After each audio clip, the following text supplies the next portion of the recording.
In 4,000 years of Chinese imperial history, only one woman has ever ruled the Middle Kingdom in her own name.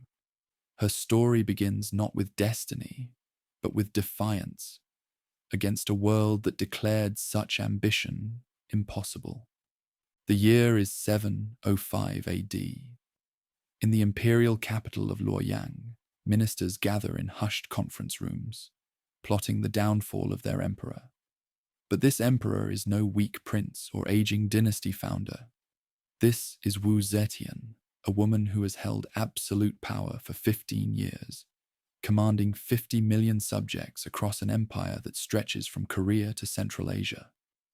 Her path to the Dragon Throne began 80 years earlier, in a world governed by laws as rigid as iron, where every person knew their place in heaven's grand design.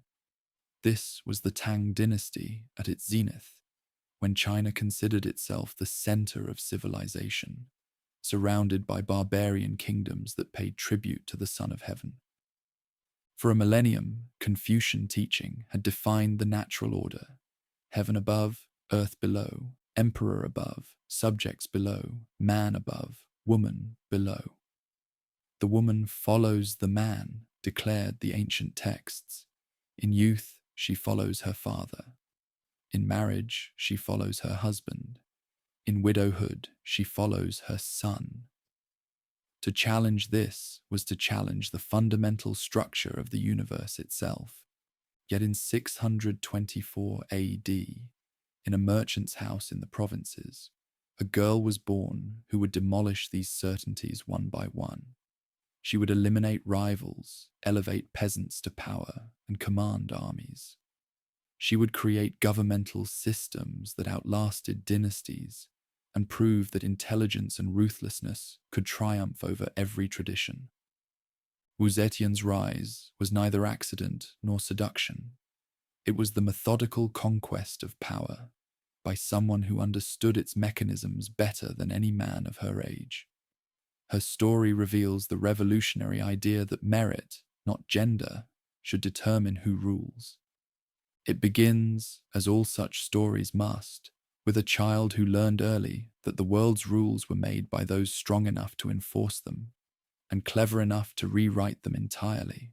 The future Empress was born into a world of opportunity disguised as limitation. Her father, Wu Shihuo, had built his fortune selling timber, but his true genius lay in recognizing the winds of political change before they became hurricanes. When Li Yuan rebelled against the dying Sui dynasty, the merchant threw his considerable wealth behind the insurgent cause. It was a gamble that would transform his family from provincial traders into members of the imperial elite. The rebellion succeeded spectacularly. Li Yuan became Emperor Gaozu, founder of the Tang Dynasty, and the timber merchant found himself elevated to the rank of Duke of Yingchuan. More importantly, this elevation brought something money could not buy: access to the inner circles of imperial power. The duke's daughter would grow up in a household where ministers visited regularly, where court politics were discussed over dinner, and where the mechanisms of empire were laid bare. This proximity to power shaped the girl's earliest years in ways that would prove decisive. While most daughters of her era learned only domestic skills, the young Wu received an education, unusual enough in itself, but made extraordinary by its quality. The Duke, understanding that knowledge was the ultimate currency in Chinese governance, ensured his daughter mastered classical literature, history, and most crucially, calligraphy. In a culture where the elegance of one's brushwork was considered a window into character and intellectual refinement, these skills would later open doors that remained closed to other women. But education was only part of the advantage. The Wu household served as a nexus of political intelligence, where the Duke's merchant connections intersected with his newfound aristocratic status. Trade routes carried more than goods. They carried information. Merchants who had traveled to distant provinces would arrive at the residence with news of rebellions, natural disasters, administrative successes, and failures. The Duke's daughter absorbed these lessons in statecraft as naturally as other children learned nursery rhymes. The Duke died when his daughter was young, but not before instilling in the girl a fundamental understanding that would guide her entire life. In the imperial system, proximity to the emperor was everything. Distant relatives of the royal family lived in luxury, while brilliant scholars languished in poverty, simply because one had access to imperial favor while the other did not. The timber merchant had climbed from tradesman to duke by positioning himself correctly during a moment of dynastic change. His child would take this lesson and apply it with surgical precision. The family's rise had not gone unnoticed at court. By her 13th year, the young woman had developed a reputation for intelligence and beauty that reached the ears of palace officials responsible for recruiting concubines for the imperial harem. In any other family, this attention might have been unwelcome. The imperial harem was notorious for its intrigue and the short, often tragic lives of its inhabitants. But the Duke's daughter understood what others missed. The harem was not a prison, but a pathway to the center of power. Emperor Taizong, the second Tang emperor, was arguably the greatest ruler in Chinese history. Under his reign, the empire had expanded to unprecedented size, while simultaneously achieving remarkable internal stability. He was a patron of learning, a military genius, and an administrator whose governmental innovations would influence Chinese politics for centuries. To be selected for his harem was to be placed at the very heart of the most powerful court on earth. The selection process was rigorous. Candidates were evaluated not merely for physical beauty, but for intelligence, cultural refinement, and family background. The merchant's daughter excelled in every category. Her calligraphy was exceptional, knowledge of classical literature impressive, and the family's recent elevation to nobility satisfied the court's requirements for proper lineage. More importantly, this remarkable young woman possessed something that could not be taught: an intuitive understanding of how power operated and an unwavering determination to acquire it. At 14, the Duke's daughter entered the Taizong palace as a fifth-rank concubine, one of the lowest positions in the imperial harem's complex hierarchy. To outside observers, this represented a remarkable elevation. From provincial merchant's granddaughter to member of the emperor's household in a single generation. But the new concubine understood that gaining access was merely the first step. Now came the challenge of learning to play the game itself. The imperial harem contained hundreds of women, most of whom would live and die in obscurity, their names forgotten by history. They competed endlessly for the emperor's attention, knowing that imperial favor could elevate them to positions of influence, while neglect meant a lifetime of elegant imprisonment. Most approached this competition with the tools traditionally available to women: beauty, charm, and the hope of bearing an imperial son. The young concubine recognized immediately that this conventional approach was a trap. Beauty faded, charm could be dismissed as superficial, and pregnancy was as much a matter of luck as design. Instead, a different strategy emerged, making oneself indispensable not as a woman, but as an intelligent advisor. The teenager began to study the sovereign himself, not just his preferences in entertainment or companionship, but his concerns as a ruler, his policy challenges, his administrative frustrations. The emperor was a hands-on administrator who involved himself in the details of governance to a degree that amazed his ministers. He read reports from provincial governors, reviewed judicial decisions, and personally interviewed candidates for official positions. The fifth-rank concubine positioned herself to assist with these tasks, demonstrating a grasp of policy details that impressed even experienced court officials. While other concubines entertained the monarch, this one informed him. While they sought to distract him from the burdens of rule, the merchant's daughter helped him bear them more effectively. This strategy required not just intelligence, but remarkable self-discipline. Here was a 15-year-old girl surrounded by luxury and pageantry that would have dazzled most provincial daughters. Yet focus remained fixed on the long-term objective, transforming access into influence and influence into power. The young woman understood that the emperor's time was the most precious commodity in the empire, and made certain that the hours spent with this particular concubine were not merely pleasant, but useful. The approach succeeded beyond all expectations. Within 2 years, the low-ranking concubine had become one of the Tang ruler's most trusted informal advisors, consulted on matters ranging from personnel decisions to policy implementation. More significantly, something far more valuable than the emperor's romantic attention had been gained: intellectual respect.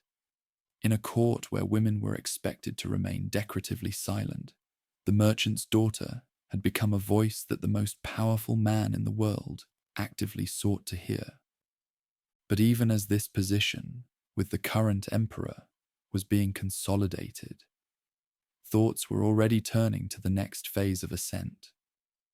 The sovereign was aging, and succession politics had begun to dominate court discussions. His heir apparent was Li Shi, a thoughtful but physically frail prince who would eventually become Emperor Gaozong. While other court observers focused on which ministers might gain influence under the new regime, a different calculation was being made entirely. The young concubine began to cultivate a relationship with Prince Li Ji, carefully, discreetly, but with the same strategic precision that had won his father's confidence. It was a dangerous game.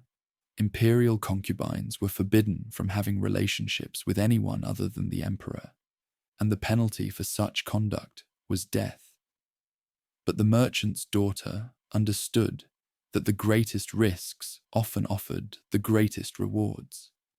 Assessment of Li Ji revealed a young man of considerable intelligence but limited confidence, someone who would benefit enormously from the guidance of a skilled advisor. More importantly, recognition dawned that his eventual succession would create opportunities for those positioned to help him navigate the challenges of imperial rule. While maintaining duties to the current emperor, the delicate process began of ensuring survival and advancement in the next reign. The relationship that developed between the concubine and Prince Li Ji would ultimately change the course of Chinese history. But in those early years, it appeared to be simply another example of court intrigue, the kind of secret alliance that had characterized imperial politics for centuries. None of the experienced ministers and court observers who witnessed their discreet interactions could have imagined that they were watching the foundation being laid for the most revolutionary reign in Chinese history. As the Tang ruler's health began to decline, the merchant's daughter found herself in a position unprecedented for a woman of that era, simultaneously trusted by the current emperor and cultivating the favor of his successor. The teenage years had been spent not in the frivolous pursuits typically associated with palace women, but in acquiring the skills and relationships that would soon make this concubine the most powerful woman in the world. The duke's daughter had learned to think like an emperor. Now came the test of whether the strength existed to become one. The imperial harem was a world unto itself, governed by rules as complex and unforgiving as any battlefield. Within the walls of the Taizong palace, hundreds of women lived in a carefully orchestrated hierarchy, where rank determined everything, from the quality of one's quarters to the frequency of imperial visits, from the deference shown by servants to the hope of bearing children who might inherit the dragon throne. The new fifth-rank concubine entered this world with advantages that most inhabitants lacked. While other women had been selected primarily for beauty or family connections, the merchant's daughter possessed something far more valuable: a keen understanding of power dynamics learned at her father's knee. The Duke had risen from timber trader to imperial nobility by reading political currents correctly. His daughter would apply these same skills to navigate the treacherous waters of palace intrigue. Life in the harem followed rhythms as precise as any imperial ceremony. Dawn brought ritual ablutions and careful preparation of appearance, for one never knew when the emperor might summon a particular concubine. Days were filled with music lessons, poetry recitation, embroidery, and the endless subtle competition for favorable position within the hierarchy. Evenings often brought entertainment for the sovereign. Elaborate performances where concubines displayed their cultural refinements in hopes of capturing imperial attention. Most women approached these rituals with a mixture of hope and resignation. They understood that their lives depended entirely on the emperor's favor, yet they had little control over when that favor might be granted or withdrawn. Beauty was their primary asset, supplemented by whatever talents they could display in music, dance, or poetry. Success meant elevation in rank, better living quarters, and the possibility of bearing an imperial heir. Failure meant a lifetime of elegant obscurity, growing old in chambers that grew smaller and less comfortable with each passing year. The Duke's daughter recognized immediately that this conventional approach was fundamentally flawed. Beauty was temporary. Talents could be replicated, and the birth of children remained largely a matter of chance. More critically, these traditional paths to imperial favor positioned women as entertainers rather than advisors, as decorative objects rather than trusted confidants. Such relationships, however intense, remained fundamentally superficial and could be severed at the emperor's whim. Instead, a different strategy began to emerge. The young concubine made herself useful in ways that transcended the traditional roles of harem women. When the emperor worked late reviewing memorials from provincial governors, this particular concubine proved capable of organizing documents efficiently and even offering insights into regional conditions.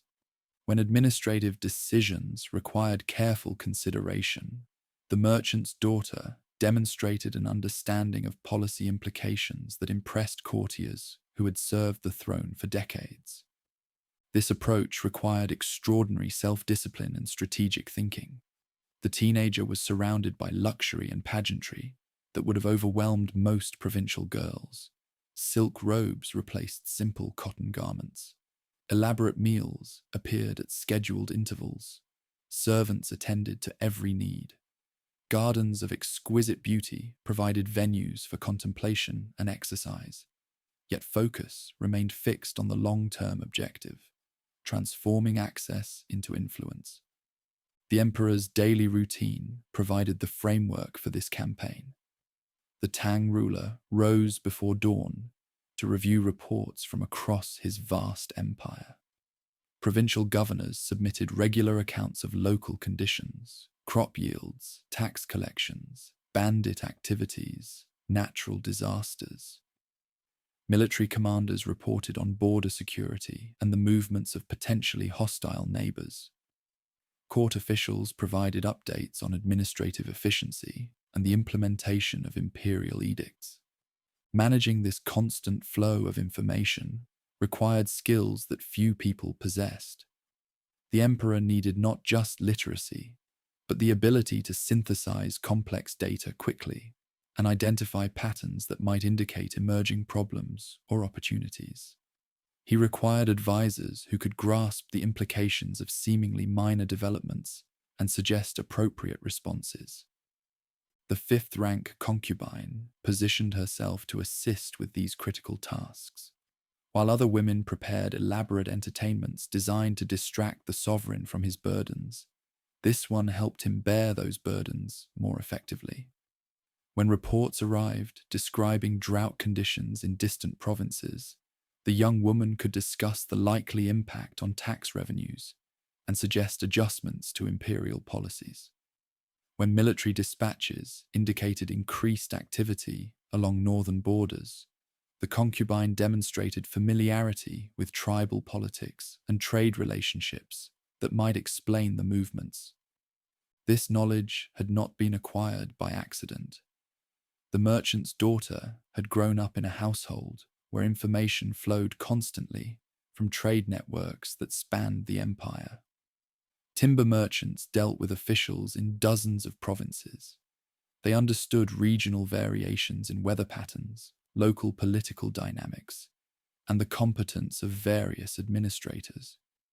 They heard gossip about which governors were honest and which were corrupt, which military commanders were effective and which were incompetent.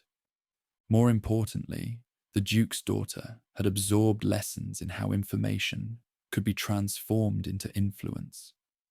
Successful merchants survived by understanding their customers' needs and positioning themselves as indispensable suppliers. The same principles applied to court politics.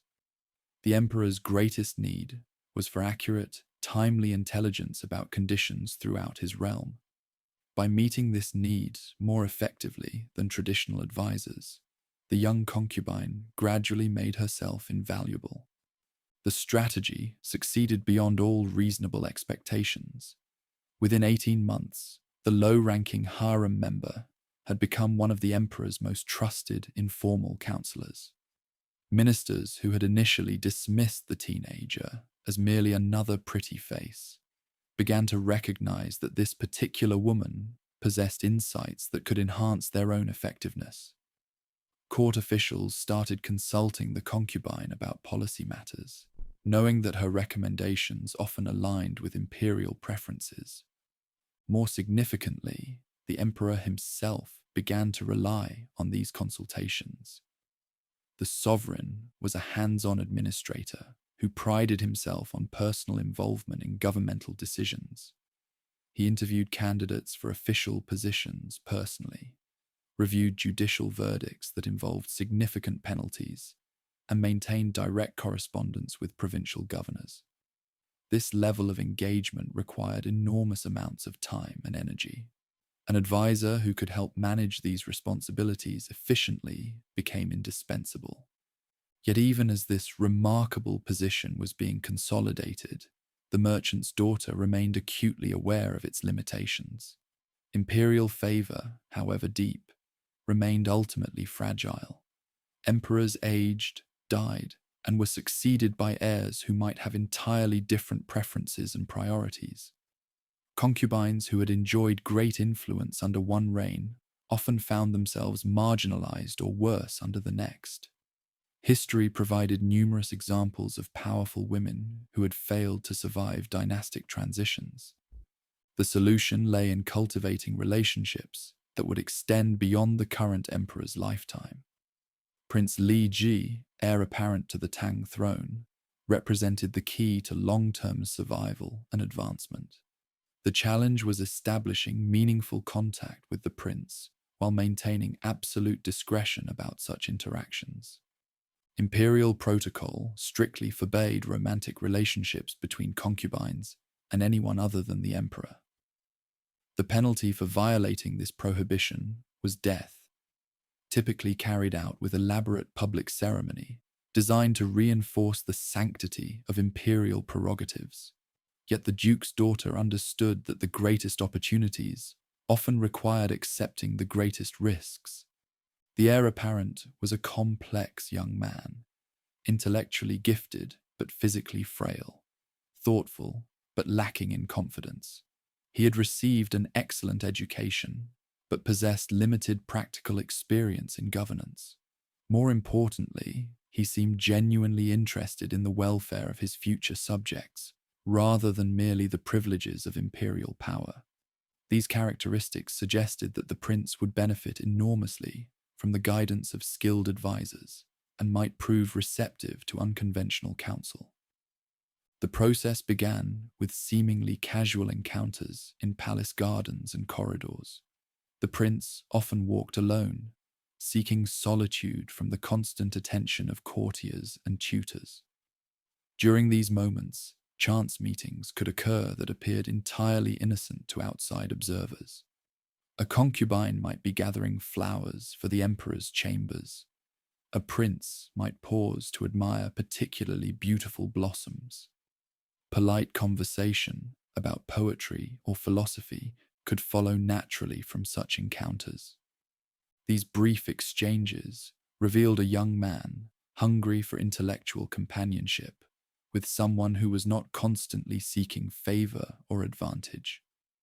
The merchant's daughter offered something the crown prince had rarely experienced: genuine conversation with a person whose primary objective was understanding rather than advancement. Their discussions ranged across topics from classical literature to administrative theory, from military strategy to the challenges of governing a diverse empire.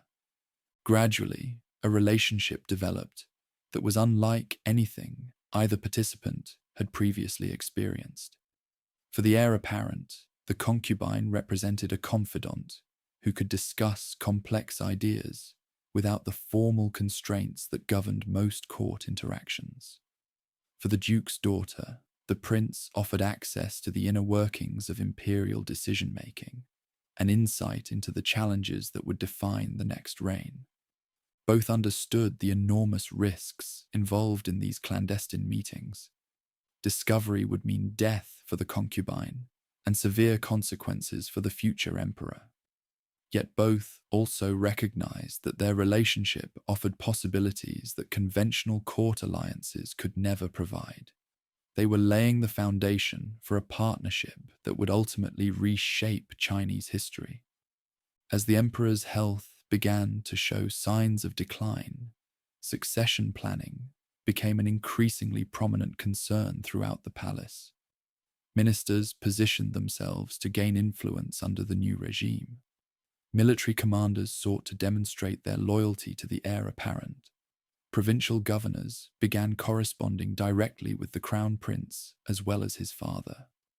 The merchant's daughter found herself uniquely positioned within these evolving dynamics. Her relationship with the current emperor provided access to information about succession planning and imperial preferences regarding the transition. Her growing connection with the future sovereign offered insight into the prince's thinking and the advisors who might gain prominence in the next reign. Most importantly, both relationships were based on genuine intellectual partnership rather than mere flattery or opportunism. This dual positioning required extraordinary skill in managing conflicting loyalties and maintaining absolute discretion. The concubine continued to serve the current emperor faithfully, providing the administrative assistance and policy insights that had made her invaluable. Simultaneously, careful cultivation of the relationship with the heir apparent continued, always with meticulous attention to avoiding discovery. The strategy was working perfectly. The merchant's daughter had transformed herself from a low-ranking concubine into one of the most influential women in the empire. But the greatest test still lay ahead. When the emperor died and the crown prince ascended to the throne, everything would change. The foundation was being laid for the most remarkable political ascent in Chinese history. But success would require navigating challenges that no woman had ever faced before. The silent years were ending. Soon, the world would discover what the duke's daughter had learned to become. Death arrived for the Tang sovereign in the summer of 649, ending 23 years of rule that had elevated China to unprecedented heights of power and prosperity. The funeral ceremonies lasted for months, displaying imperial grandeur while the machinery of succession operated with practiced efficiency. Prince Li Zhe ascended the throne as Emperor Gaozong, and the empire barely paused in its daily rhythms of administration and conquest. For the women of the imperial harem, however, dynastic transition meant catastrophe. Confucian law demanded that deceased rulers' concubines enter Buddhist convents, where they would spend their remaining years in religious contemplation. This ancient custom served multiple purposes. It prevented former concubines from interfering in palace politics, eliminated potential claims to imperial favor from the previous reign, and demonstrated proper respect for the departed sovereign's memory. The merchant's daughter faced this fate alongside hundreds of other women. Within weeks of the funeral, they were transported to Ganya Temple outside the capital, their heads shaved, their silk robes replaced with rough hemp garments. The transition from palace luxury to monastic austerity was deliberately harsh, designed to sever all connections with their former lives. Most would never leave the temple walls again. Yet the duke's daughter possessed advantages that distinguished her from fellow exiles. Her secret relationship with the new sovereign provided hope for eventual rescue, though she understood that any such intervention would require careful timing and compelling justification. Meanwhile, the temple environment offered unexpected opportunities for intellectual development that would prove invaluable in future years. Ganya Temple housed one of China's finest libraries, assembled over centuries by scholarly monks and generous donors. The collection included historical texts, philosophical treatises, administrative manuals, and legal documents that provided comprehensive education in statecraft. While other former concubines resigned themselves to routine religious observances, the merchant's daughter immersed herself in systematic study of governance, law, and political theory. Buddhist monasteries maintained extensive correspondence networks that carried information across vast distances. Monks traveled freely between temples, sharing news from provincial capitals and frontier regions. Wealthy merchants and officials often visited temples for spiritual guidance, bringing gossip about court politics and administrative developments. The duke's daughter cultivated these sources carefully, gradually assembling a detailed picture of conditions throughout the empire. 2 years passed before Emperor Gaozong acted to retrieve the woman who had become his closest confidant during his father's reign. The delay was calculated rather than accidental. Sufficient time had elapsed to demonstrate proper respect for his predecessor, while the young ruler had gained experience that confirmed his need for trusted advisors. When imperial messengers finally arrived at Ganya Temple, they carried orders that shocked the Buddhist community. One former concubine would return to palace service. The justification offered for this unprecedented decision revealed careful political calculation. Palace records indicated that the woman in question possessed exceptional administrative skills that could benefit imperial governance. Her family connections provided valuable intelligence networks throughout the provinces. Most significantly, her years in religious retreat had presumably purified any inappropriate attachments from the previous reign, making her return theologically acceptable. Religious authorities objected strenuously to this departure from established custom. Senior monks argued that removing a consecrated nun violated Buddhist law and set dangerous precedents for future reigns. Confucian scholars expressed horror at the breach of ancestral traditions that had governed dynastic transitions for centuries. Court officials worried about the political implications of restoring a former concubine to positions of influence. Emperor Gaozong ignored all protests.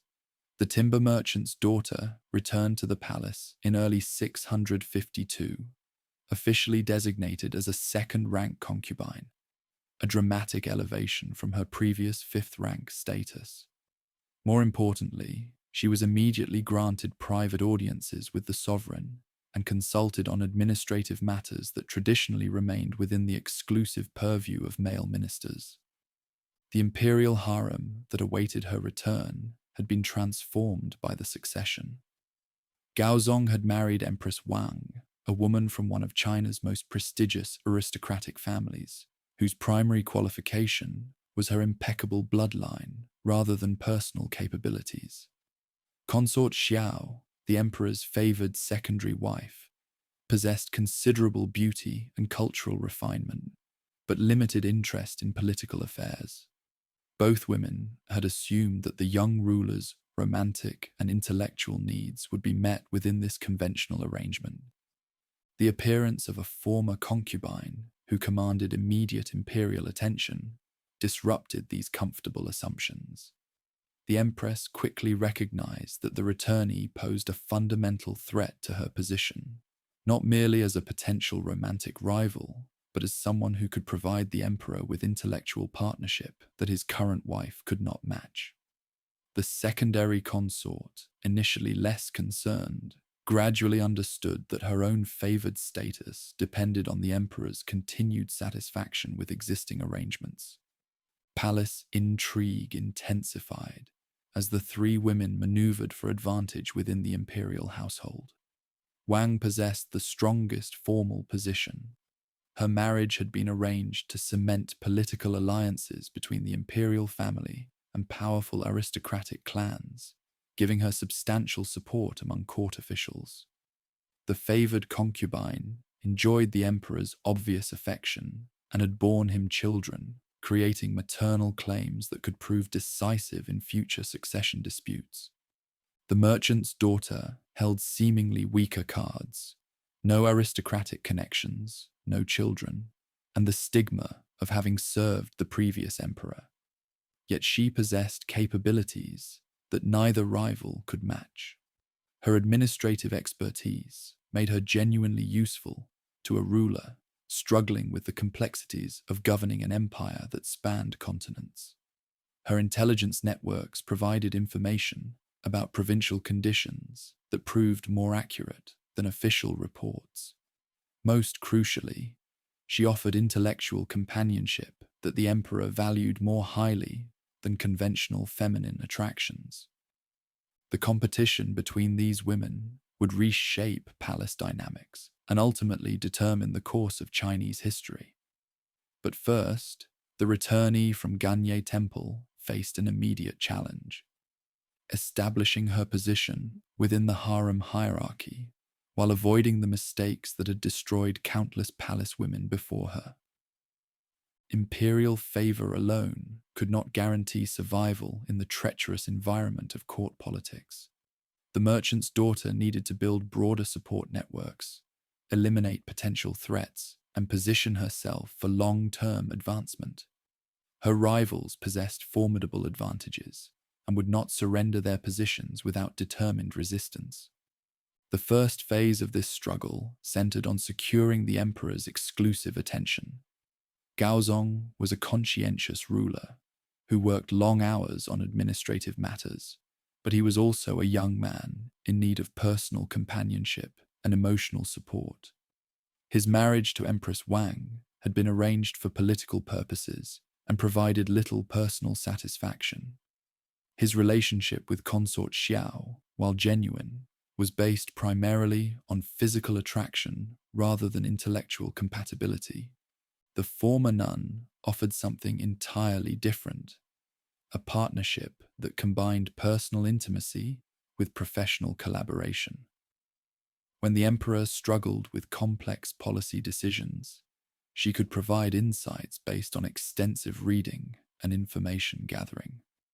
When diplomatic crises arose, her understanding of regional politics proved invaluable. When administrative reforms required implementation, her organizational skills ensured efficient execution. This approach succeeded brilliantly. Within months of her return, the merchant's daughter had become the emperor's most trusted advisor and closest companion. Palace observers noted that imperial summons arrived for her at all hours, that private conferences extended well beyond normal meeting times, and that her recommendations consistently influenced imperial decisions.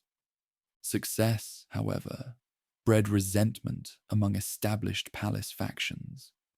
The Empress's supporters argued that elevating a former concubine to positions of influence violated protocol and undermined imperial dignity. Xiao's allies warned that the emperor's obvious infatuation threatened the stability of existing arrangements.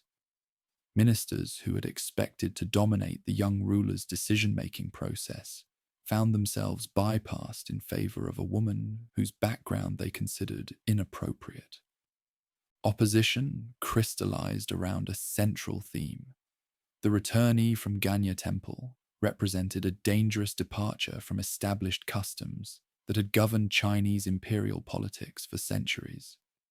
Her elevation threatened not merely individual positions, but the entire system of aristocratic privilege and male dominance that defined court culture. The merchant's daughter understood that this opposition would eventually organize into active resistance, unless she could preempt such efforts. Defensive strategies would prove insufficient. She needed to take offensive action that would eliminate threats before they could mature into genuine dangers. The solution lay in exploiting the vulnerabilities of her rivals while simultaneously strengthening her own position. The imperial wife's greatest weakness was her inability to provide the emperor with intellectual partnership or administrative assistance. The secondary consort's limitation was her focus on personal pleasure rather than political advancement. Both women had grown complacent about their positions and failed to recognize how quickly imperial favor could shift. The campaign that followed would demonstrate the merchant's daughter's mastery of palace intrigue and her willingness to employ any methods necessary to achieve her objectives. The stakes could not have been higher. Success would bring unprecedented power for a woman in Chinese history, while failure would certainly mean death. The transformation from exiled nun to imperial favorite had been accomplished through intelligence, determination, and careful calculation. Now came the ultimate test. Could a timber merchant's daughter destroy an empress and claim the most powerful position available to any woman in the Chinese empire? The answer would reshape not merely one life, but the destiny of a civilization. The destruction of rivals required methods that would have horrified the merchant's daughter's father. Yet the Duke had taught his child that survival demanded adapting to circumstances beyond one's control. Palace intrigue operated by rules as merciless as any battlefield, where hesitation meant death and sentimentality ensured defeat. The campaign began with careful observation of weaknesses. Wang possessed formal status, but lacked the intellectual gifts necessary to maintain lasting influence over a ruler who valued competence above ceremony. Her aristocratic background, while providing initial advantages, had never required her to develop the skills needed for active political maneuvering. Xiao commanded genuine affection, but remained fundamentally passive, content to enjoy imperial favor without seeking to expand or secure her position. Both women shared a fatal flaw. They underestimated their opponent. The returnee from Ganya Temple appeared to pose only romantic competition, not existential threat. This miscalculation would prove devastating. The first phase involved isolating the Empress from her support networks. Wang's strength lay in her family connections and the backing of conservative court factions who preferred traditional arrangements.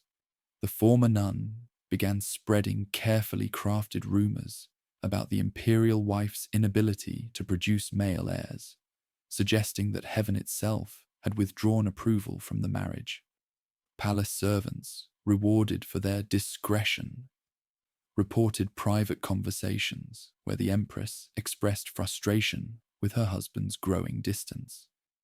Simultaneously, a different strategy emerged for neutralizing the secondary consort. Rather than attacking Xiao directly, the merchant's daughter began positioning herself as the more suitable partner for bearing future emperors. Medical consultations were arranged with court physicians, who confirmed her excellent health and fertility. Astrological readings, commissioned from respected scholars, indicated that children born to the former concubine would enjoy particularly favorable destinies. The emperor, struggling with the complexities of governing an empire that stretched across continents, found himself increasingly dependent on the administrative expertise of his most capable advisor. Military campaigns required coordinating supplies across vast distances. Tax collection demanded understanding regional variations in agricultural productivity. Diplomatic negotiations with neighboring kingdoms involved intricate protocols that few officials had mastered completely. The duke's daughter had spent her years in religious retreat, studying exactly these challenges.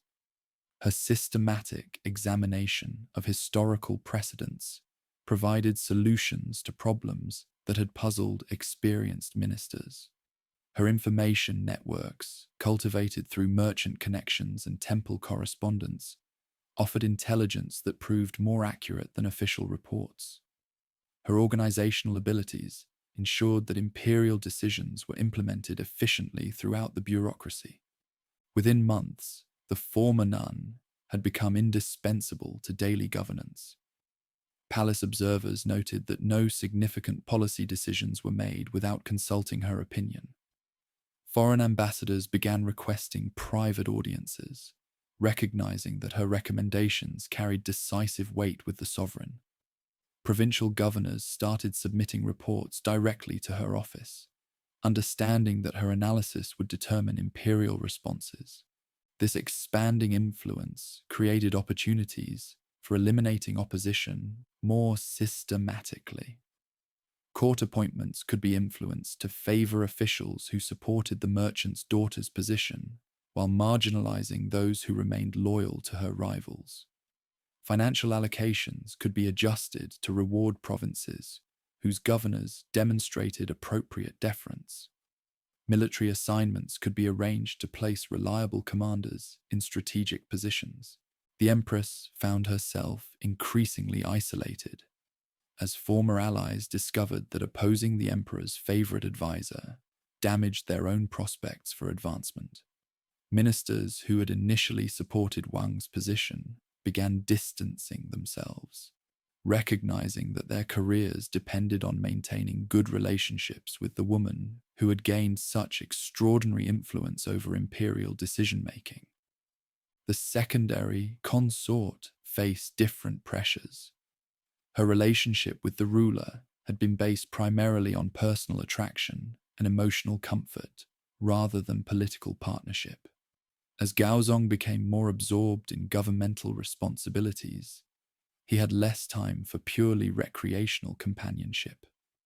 The sophisticated administrative discussions that occupied his attention required intellectual capabilities that Xiao had never developed. The crisis that would reshape the imperial household arrived unexpectedly in the form of a personal tragedy that became a political weapon. The former concubine gave birth to a daughter in late 654, providing the emperor with additional proof of her fertility and heaven's approval of their relationship. The child was healthy and beautiful, representing hope for future male heirs who might strengthen the dynasty. Within days of the birth, however, the infant was found dead in her crib. Palace physicians could determine no cause for the sudden death, but suspicion immediately fell on the Empress and her supporters. The grieving mother accused Wang of murdering the child out of jealousy, claiming that the imperial wife had access to the baby's chambers and motive for eliminating a potential threat to her position. The accusation created a crisis that divided the court into hostile factions. Wang's supporters argued that the charges were fabricated, designed to destroy the Empress through false accusations. They pointed out that the former concubine had both opportunity and motive to kill her own child, if such a death could be used to eliminate her primary rival. Conservative officials warned that accepting such charges without concrete evidence would establish dangerous precedents for future palace disputes. The merchant's daughter's allies responded with their own investigation, producing witnesses who testified to having seen the Empress near the infant's quarters on the night of the death. Servants reported suspicious behavior and overheard conversations that suggested premeditation. Palace guards confirmed that Wang had dismissed her usual attendants and moved through the imperial residence without proper escort. Emperor Gaozong found himself trapped between conflicting loyalties and uncertain evidence. His marriage to the Empress had been arranged to secure political alliances that remained crucial to imperial stability. Destroying Wang would offend powerful aristocratic families whose support the dynasty needed. Yet his emotional attachment to the former concubine made him desperate to believe her accusations and punish those responsible for his daughter's death. The resolution came through a brilliant stroke of political theatre. The former nun announced that she had received divine guidance through Buddhist meditation, revealing that heaven itself had withdrawn protection from the imperial marriage due to the Empress's moral failings. The infant's death was punishment for allowing a woman of corrupt character to occupy the position of imperial wife. Only by removing Wang from her position could the emperor restore heaven's favor and ensure the dynasty's survival. This religious interpretation provided the justification needed to overcome political obstacles. Conservative officials who might have defended the Empress on procedural grounds could not argue against divine judgment. Aristocratic families who had supported Wang's position found themselves unable to challenge heavenly mandates without appearing to oppose the fundamental principles of imperial legitimacy. The emperor, convinced of his favorite's innocence and influenced by her religious authority, ordered a formal investigation into the Empress's conduct. The proceedings were carefully orchestrated to produce the desired outcome. Witnesses testified to Wang's jealous behavior and suspicious activities. Documents were presented suggesting that the imperial wife had consulted with fortune tellers about methods for eliminating rivals. Physical evidence was discovered linking the Empress to the infant's death. The verdict was predetermined, but the legal process provided necessary legitimacy for the unprecedented action that followed. In 655, Emperor Gaozong formally deposed Wang from her position as Empress, simultaneously stripping Xiao of her rank as secondary consort. Both women were banished from the palace and confined to a remote mansion under house arrest, their political careers destroyed and their lives effectively ended. The positions thus vacated required immediate filling to maintain the stability of imperial household arrangements. The emperor's choice surprised no one who had observed palace dynamics over the previous 3 years. The former concubine, who had orchestrated the destruction of her rivals, was elevated to the position of Empress consort, becoming the most powerful woman in the Chinese Empire. The transformation was complete. A timber merchant's daughter had eliminated an aristocratic empress and a favored consort through a combination of political maneuvering, religious manipulation, and calculated ruthlessness. The methods employed had been brutal, but the results were undeniable. She now occupied the highest position available to any woman in Chinese society. Yet this achievement was merely the beginning. The new empress understood that her position remained vulnerable to challenge unless she could establish complete control over the mechanisms of imperial power. The elimination of Wang and Xiao had created opportunities for other ambitious individuals to seek advancement through opposition to her rule. The dynasty itself required strong leadership to maintain its expansion and prosperity. The former nun, who had become Empress consort, was preparing to transform herself once again. This time, into the effective ruler of the most powerful empire on earth. The skills that had elevated her from concubine to empress would now be applied to the even greater challenge of governing 50 million subjects across a territory that spanned continents. The merchant's daughter had learned to destroy rivals. Now she would discover whether she possessed the capabilities necessary to rule a civilization. The new empress faced challenges that transcended the palace intrigues which had brought her to power. Ruling the Tang Empire required managing a bureaucracy of unprecedented complexity, coordinating military campaigns across vast frontiers, and maintaining the delicate balance between central authority and provincial autonomy that had enabled Chinese civilization to flourish for centuries.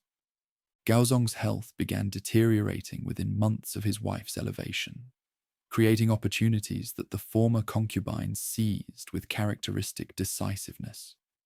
The emperor suffered from severe headaches and episodes of dizziness that left him unable to focus on administrative details for extended periods. Palace physicians offered various treatments, but none provided lasting relief from symptoms that grew progressively worse. These medical problems opened pathways to power that no woman in Chinese history had previously explored. When the sovereign found himself unable to review lengthy reports from provincial governors, his wife stepped forward to summarize key points and recommend appropriate responses. When diplomatic crises required immediate attention during periods of imperial incapacity, the Empress assumed responsibility for crafting replies that would maintain China's international prestige. The transition from informal advisor to actual ruler occurred gradually, almost imperceptibly to outside observers. Palace officials who had grown accustomed to consulting the Empress on policy matters began submitting documents directly to her office when the Emperor's condition prevented normal procedures. Military commanders sought her approval for troop movements and strategic deployments. Provincial administrators started addressing their correspondence to both imperial majesties, understanding that effective responses required input from the person who had become the dynasty's true decision-maker. This expanding authority demanded new mechanisms of control that would ensure loyalty throughout the vast governmental apparatus. The Empress began developing an intelligence network that surpassed anything previous dynasties had imagined possible. Trusted agents were placed in every government department, every military unit, every provincial administration. These operatives reported directly to the imperial consort, providing her with detailed information about the activities, conversations, and loyalties of officials throughout the empire. The system operated through a combination of rewards and threats that made resistance extremely dangerous. Officials who demonstrated appropriate deference found their careers advancing rapidly, their families receiving imperial favor, their recommendations being implemented with remarkable efficiency. Those who showed signs of opposition discovered that their past actions were being scrutinized intensively, their financial dealings investigated thoroughly, their personal associations examined for evidence of disloyalty. Fear became the Empress's most effective instrument of governance. Court officials understood that expressing doubt about her authority could result in exile, imprisonment, or death. Military commanders recognized that questioning her strategic decisions might lead to accusations of treason. Provincial governors learned that failing to implement her policies precisely would bring swift and severe consequences. Yet terror alone could not sustain effective administration across an empire that stretched from Korea to Central Asia. The new ruler also demonstrated remarkable competence in the practical challenges of governance, earning grudging respect even from officials who resented her unprecedented authority. Agricultural policies implemented under her direction increased crop yields throughout the empire.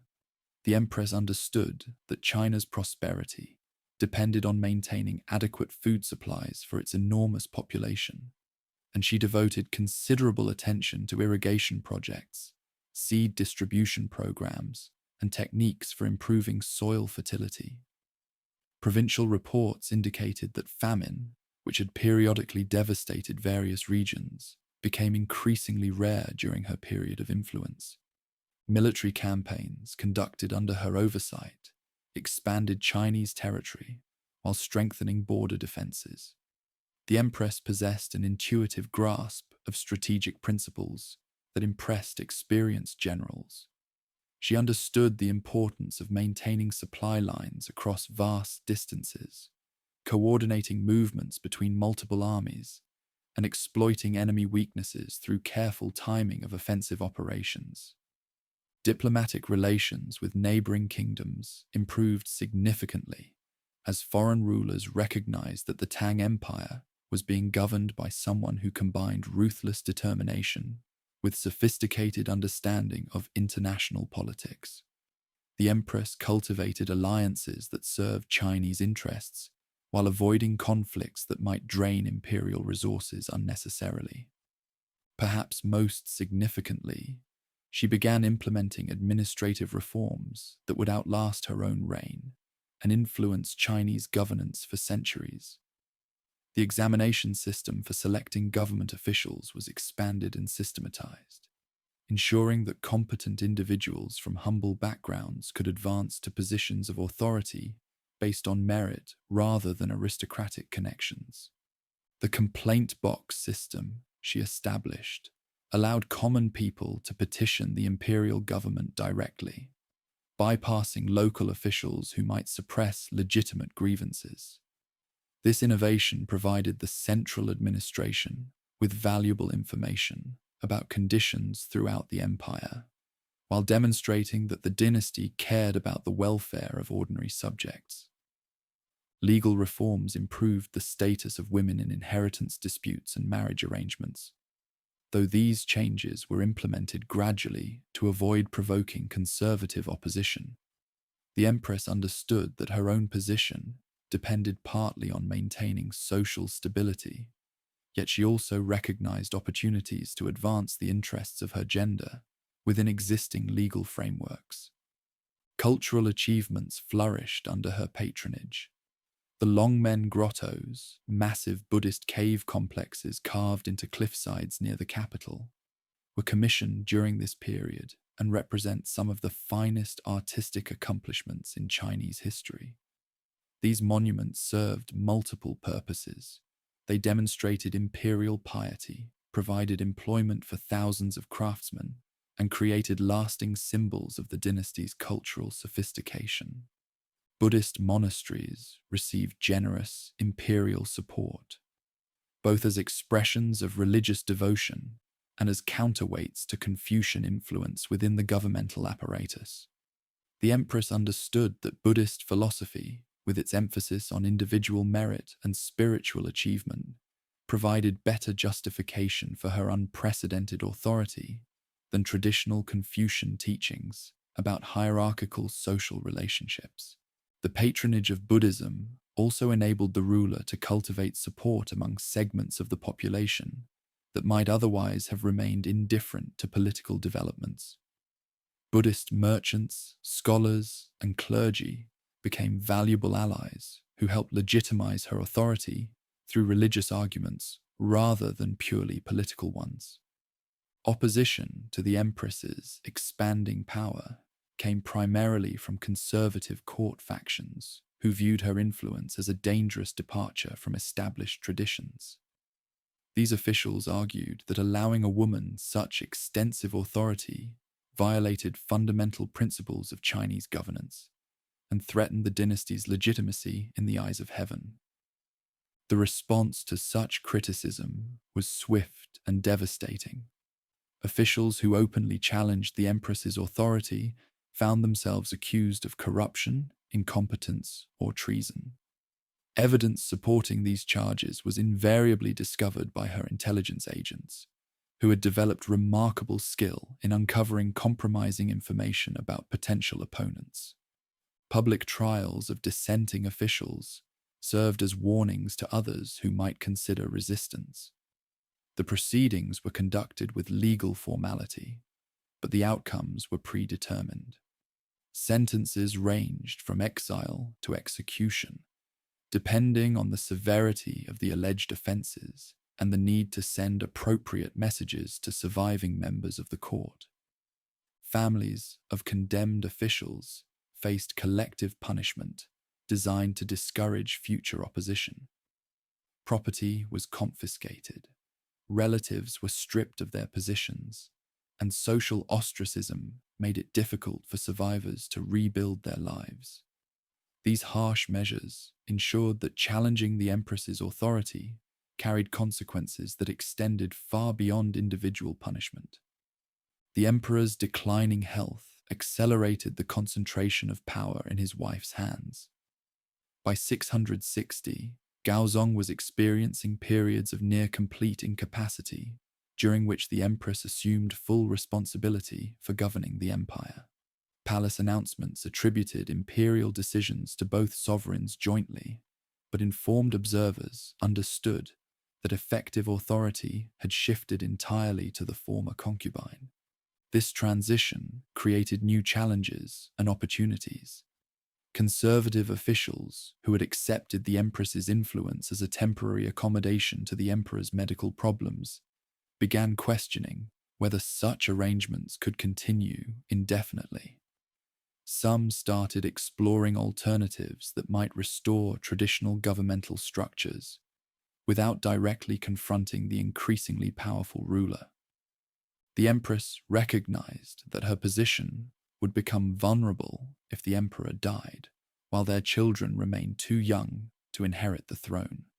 Regency arrangements might provide opportunities for opponents to limit her authority or remove her from power entirely. She needed to strengthen her control over key institutions before such challenges could emerge. Military loyalty was secured through systematic replacement of potentially unreliable commanders, with officers who owed their advancement to imperial favor. The palace guard was staffed entirely with soldiers whose families had received special benefits from the Empress's patronage. Provincial armies were rotated regularly to prevent local commanders from developing independent power bases. Bureaucratic control was maintained through the intelligence network that monitored official activities throughout the empire. No significant decision could be made. No important meeting could be held. No private conversation could take place without the Empress's agents learning of the details within days or weeks. Economic leverage was established through careful management of imperial finances and strategic distribution of government positions. The Empress understood that loyalty could be purchased as well as compelled, and she used the empire's vast resources to reward supporters while punishing opponents. By the mid-660s, the merchant's daughter had transformed herself into the effective ruler of the most powerful empire on earth. Her authority extended across continents, commanding the obedience of millions of subjects and the respect of foreign kingdoms. The methods employed to achieve this position had been ruthless, but the results were undeniable. Yet even greater challenges lay ahead. The emperor's death would create succession crises that could destabilize the entire dynasty. Conservative opposition was growing more organized and determined. Foreign enemies were testing Chinese resolve along distant frontiers. The former concubine, who had become Empress, was preparing for the ultimate test of her abilities. Soon, she would discover whether the skills that had elevated her to unprecedented power were sufficient to maintain that authority against all who would challenge her right to rule. Death claimed Emperor Gaozong in December 683, ending a reign that had witnessed the unprecedented rise of female power within the imperial system. The sovereign's final years had been marked by increasing dependency on his wife's administrative capabilities, creating a situation where the transition of authority had already occurred in all but formal recognition. Yet the legal requirements of succession demanded adherence to established protocols that threatened to undo everything the Empress had achieved. Confucian law was explicit about imperial inheritance. The throne passed to the eldest surviving son, who would rule with the guidance of appointed regents until reaching full maturity.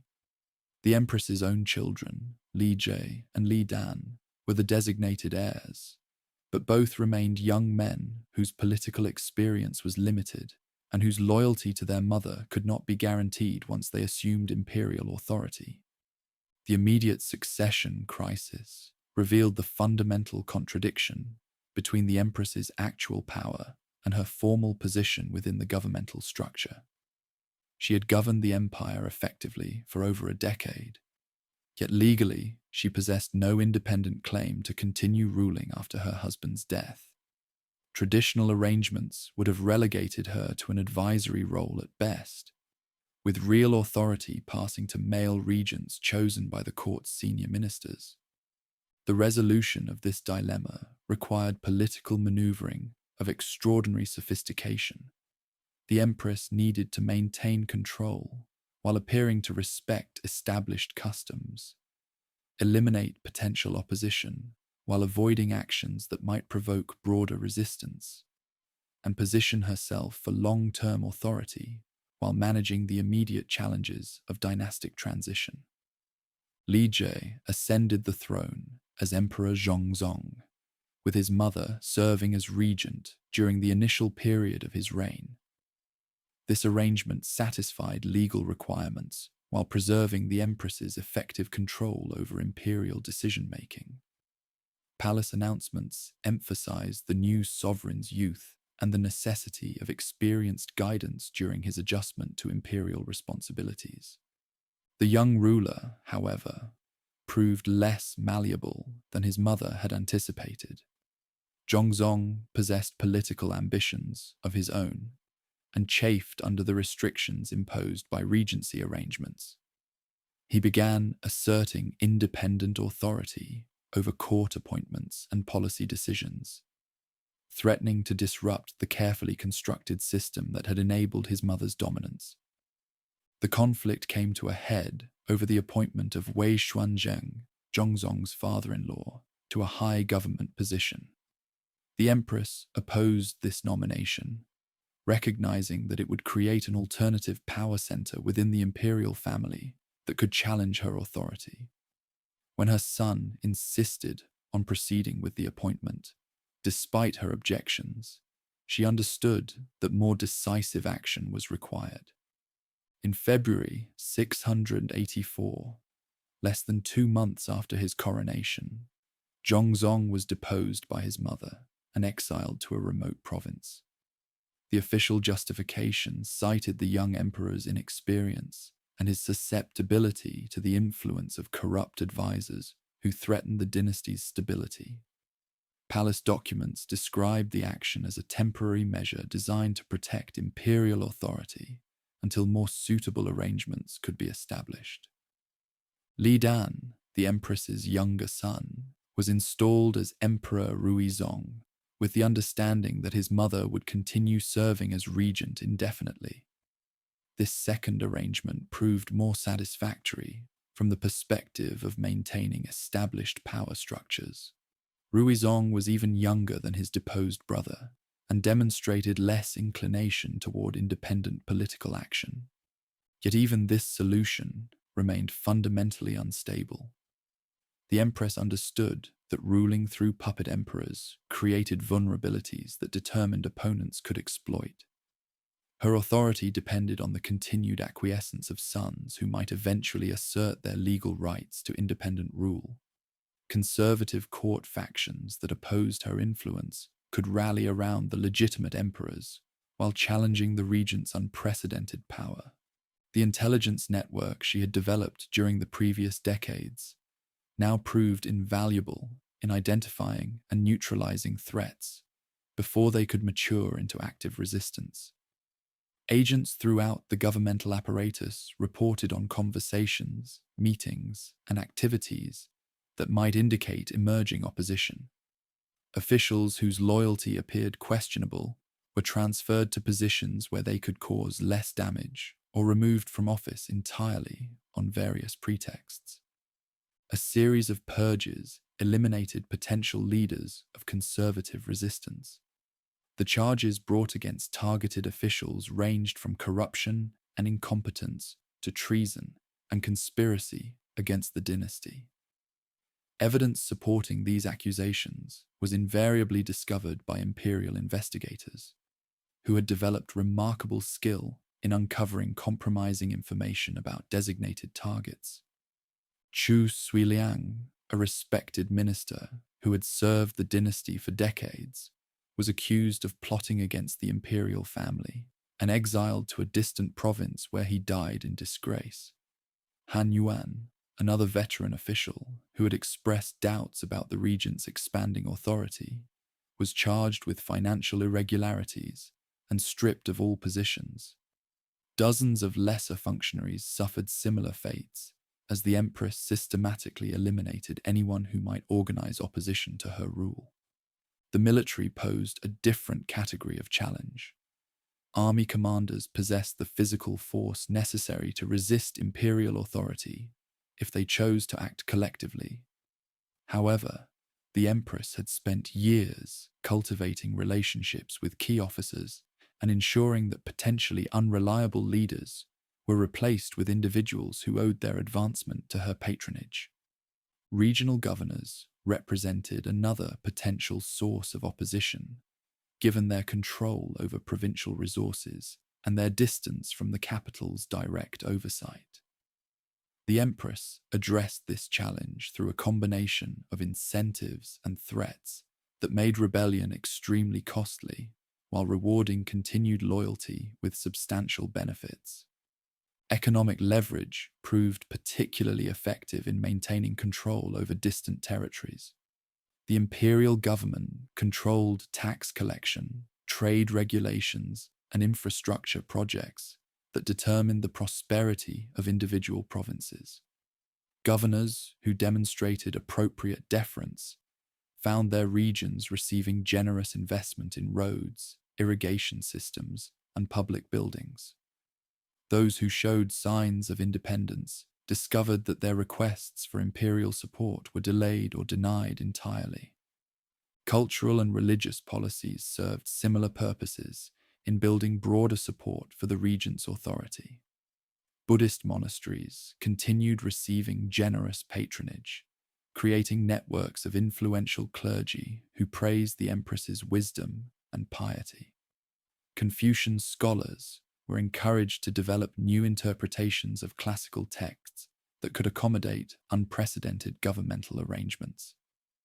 The examination system for selecting officials was expanded further, enabling talented individuals from humble backgrounds to advance within the bureaucracy based on demonstrated competence rather than aristocratic connections. This innovation created a class of administrators who owed their positions entirely to imperial favor, and therefore had strong incentives to support the existing regime. Legal reforms continued improving the status of women in various aspects of civil law, though these changes were implemented gradually to avoid provoking conservative opposition. Marriage contracts were modified to provide wives with greater protection against arbitrary divorce. Inheritance regulations were adjusted to ensure that daughters could claim larger shares of family property under certain circumstances. Agricultural policies remained focused on maintaining adequate food supplies for the empire's enormous population. New irrigation projects were initiated in regions that had previously suffered from periodic droughts. Improved seeds were distributed to farmers in areas where crop yields had been disappointing. Granaries were established in strategic locations to provide relief during times of local famine.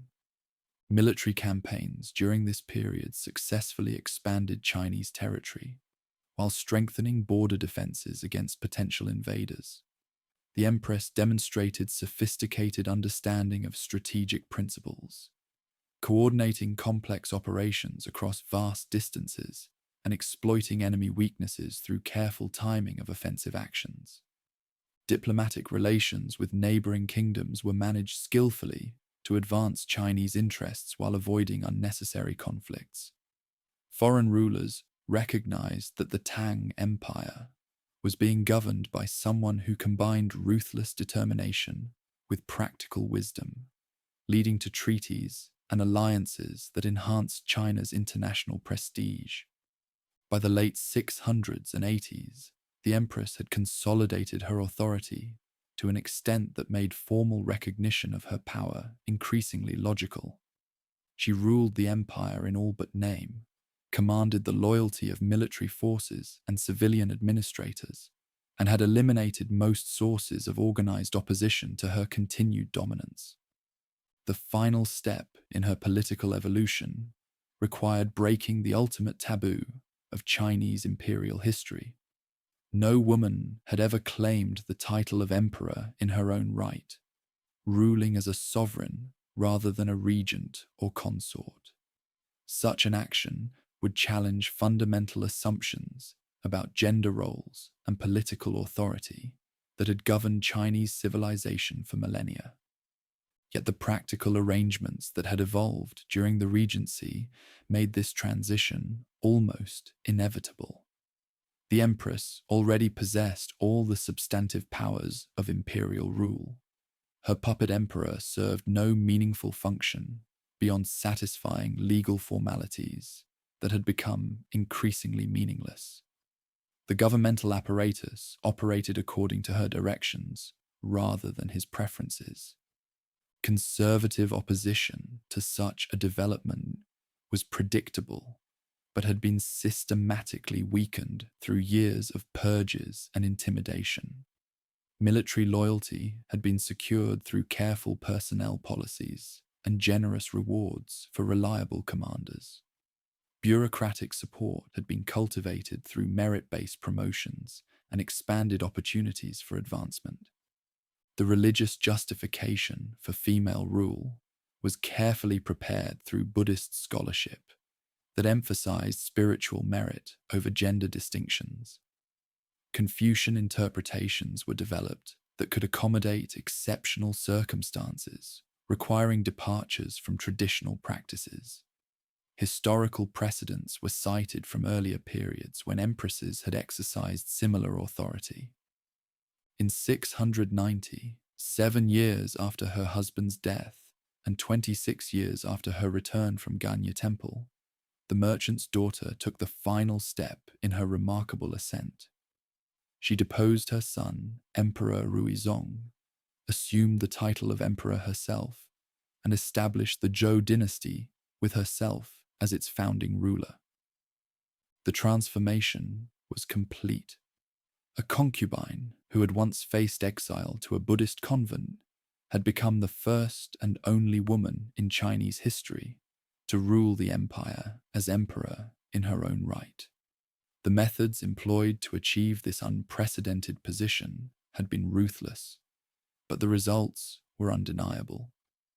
The former empress consort was now Emperor Wu Zetian, sovereign of the most powerful civilization on earth. The greatest test of her abilities was about to begin. The proclamation of the Zhou dynasty in 690 marked the culmination of the most audacious political campaign in Chinese history. Yet it also initiated the most challenging phase of the merchant's daughter's career. Claiming imperial authority was one achievement. Exercising that power effectively while managing the inevitable resistance was an entirely different challenge. The new emperor faced immediate opposition from multiple sources. Confucian scholars throughout the empire denounced the establishment of female rule as a violation of fundamental natural laws. Military commanders in distant provinces questioned whether they owed allegiance to a dynasty founded on such unprecedented principles. Foreign kingdoms watched carefully for signs of internal weakness that might create opportunities for territorial expansion. The response to these challenges revealed the sophisticated understanding of power that the timber merchant's daughter had developed over 3 decades of political maneuvering. Rather than relying solely on coercion, she implemented a comprehensive strategy that combined administrative competence, cultural innovation, and selective brutality to establish her legitimacy as a ruler. The machinery of imperial control was reorganized to serve the specific requirements of female monarchy. Traditional court ceremonies were modified to accommodate a woman occupying the dragon throne, with new protocols developed that maintained imperial dignity while adapting to unprecedented circumstances. Official documents were rewritten to reflect the changed nature of imperial authority, and governmental departments were restructured to ensure efficient implementation of the emperor's decisions. Bureaucratic efficiency reached levels that impressed even critics of the new regime. The examination system was expanded dramatically, creating opportunities for talented individuals from humble backgrounds to advance within the governmental apparatus, based purely on demonstrated competence. This innovation generated a class of administrators who owed their positions entirely to imperial favor, and therefore had strong incentives to support the existing arrangements. The intelligence network that had proven so valuable during the Regency period was further expanded and systematized. Agents were placed throughout the empire with specific responsibilities for monitoring potential opposition and reporting on local conditions that might affect imperial stability. This information-gathering apparatus enabled the emperor to identify threats before they could mature into active resistance, while also providing valuable intelligence about administrative effectiveness in distant provinces. Propaganda became a crucial element in establishing the legitimacy of female rule. Official historians were commissioned to write accounts that justified the dynasty's founding through references to classical texts and historical precedents. Buddhist scholars developed theological arguments that emphasized spiritual merit over gender distinctions in determining fitness for imperial authority. Confucian intellectuals were encouraged to reinterpret traditional teachings in ways that could accommodate exceptional circumstances, requiring departures from conventional practices. The legal system underwent systematic revision to reflect the changed nature of imperial authority. New laws were promulgated that improved the status of women in various aspects of civil and criminal jurisprudence. Marriage regulations were modified to provide wives with greater protection against arbitrary divorce and domestic violence. Inheritance rules were adjusted to ensure that daughters could claim more substantial shares of family property under specified conditions. Cultural achievements flourished under the patronage of a ruler who understood the importance of artistic accomplishment in establishing dynastic prestige. The Longmen grottos were expanded with additional cave temples that represented some of the finest Buddhist sculpture in Chinese history. Palace architects designed new buildings that reflected both traditional imperial grandeur and innovative approaches to ceremonial space. Educational institutions received generous support as the emperor recognized that governmental effectiveness depended on maintaining a supply of competent administrators. Schools were established in provincial capitals to prepare candidates for the expanded examination system. Libraries were founded in major cities to preserve classical texts and contemporary scholarly works. Academic positions were created for scholars who could contribute to the intellectual development of imperial policies. Military campaigns during this period successfully defended Chinese territory, while expanding the empire's influence into Central Asia. The emperor demonstrated sophisticated grasp of strategic principles, coordinating complex operations across vast distances and exploiting enemy weaknesses through careful timing of offensive actions. Foreign rulers learned to respect the military capabilities of a dynasty that some had initially dismissed as illegitimate. Economic policies implemented under her direction maintained the prosperity that had characterized the Tang period, while adapting to the specific challenges facing the new regime. Tax collection was systematized to reduce corruption and ensure that imperial revenues reached appropriate levels. Trade regulations were modified to encourage commercial activity while preventing the accumulation of excessive wealth by potential opponents of the dynasty. Agricultural development continued receiving priority attention, as the emperor understood that maintaining adequate food supplies for the empire's enormous population was essential for political stability. New irrigation projects were initiated in regions that had previously suffered from periodic droughts. Improved farming techniques were disseminated through governmental programs that provided technical assistance to rural communities. Religious policies carefully balanced support for Buddhism with accommodation of Confucian traditions and popular folk beliefs. Buddhist monasteries continued receiving generous imperial patronage, but Confucian academies were also supported to prevent the complete alienation of traditional scholarly classes. Local temples dedicated to various deities were allowed to operate freely as long as their activities did not challenge imperial authority. The emperor's personal involvement in governmental administration impressed even critics who questioned the legitimacy of her rule. She maintained direct correspondence with provincial governors, personally reviewed judicial decisions involving significant penalties, and conducted regular audiences with officials who sought imperial guidance on policy matters.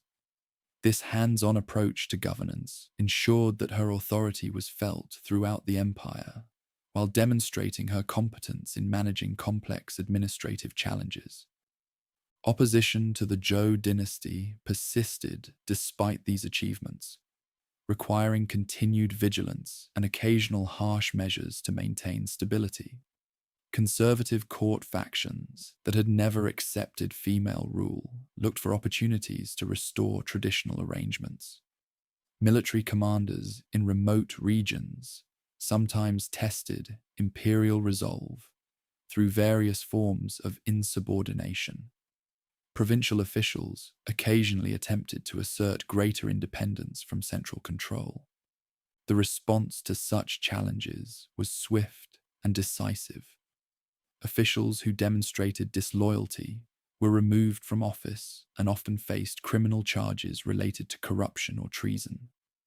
Military officers who showed signs of unreliability were transferred to positions where they could cause less damage or were dismissed entirely from imperial service. Provincial governors who failed to implement imperial policies with appropriate efficiency found their careers terminated abruptly. Public trials of prominent dissidents served as warnings to others who might consider resistance. These proceedings were conducted with legal formality, but the outcomes were predetermined by political necessity. Sentences ranged from exile to execution, depending on the severity of the alleged offences and the requirement to send appropriate messages to potential opponents.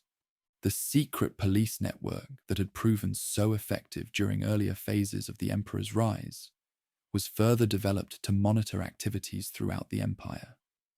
Agents infiltrated governmental departments, military units, religious institutions, and commercial organizations to gather intelligence about potential threats to imperial authority. This surveillance apparatus made organized opposition extremely difficult, while providing the emperor with detailed information about conditions in all parts of her domain. Collective punishment was employed against families and associates of condemned officials to discourage future resistance. Property confiscation, social ostracism, and exclusion from governmental positions ensured that opposing the emperor carried consequences extending far beyond individual punishment. These harsh measures created an atmosphere where challenging imperial authority became virtually impossible for rational individuals who valued their safety and prosperity. Cultural suppression accompanied political repression in cases where traditional practices were deemed incompatible with the requirements of female rule.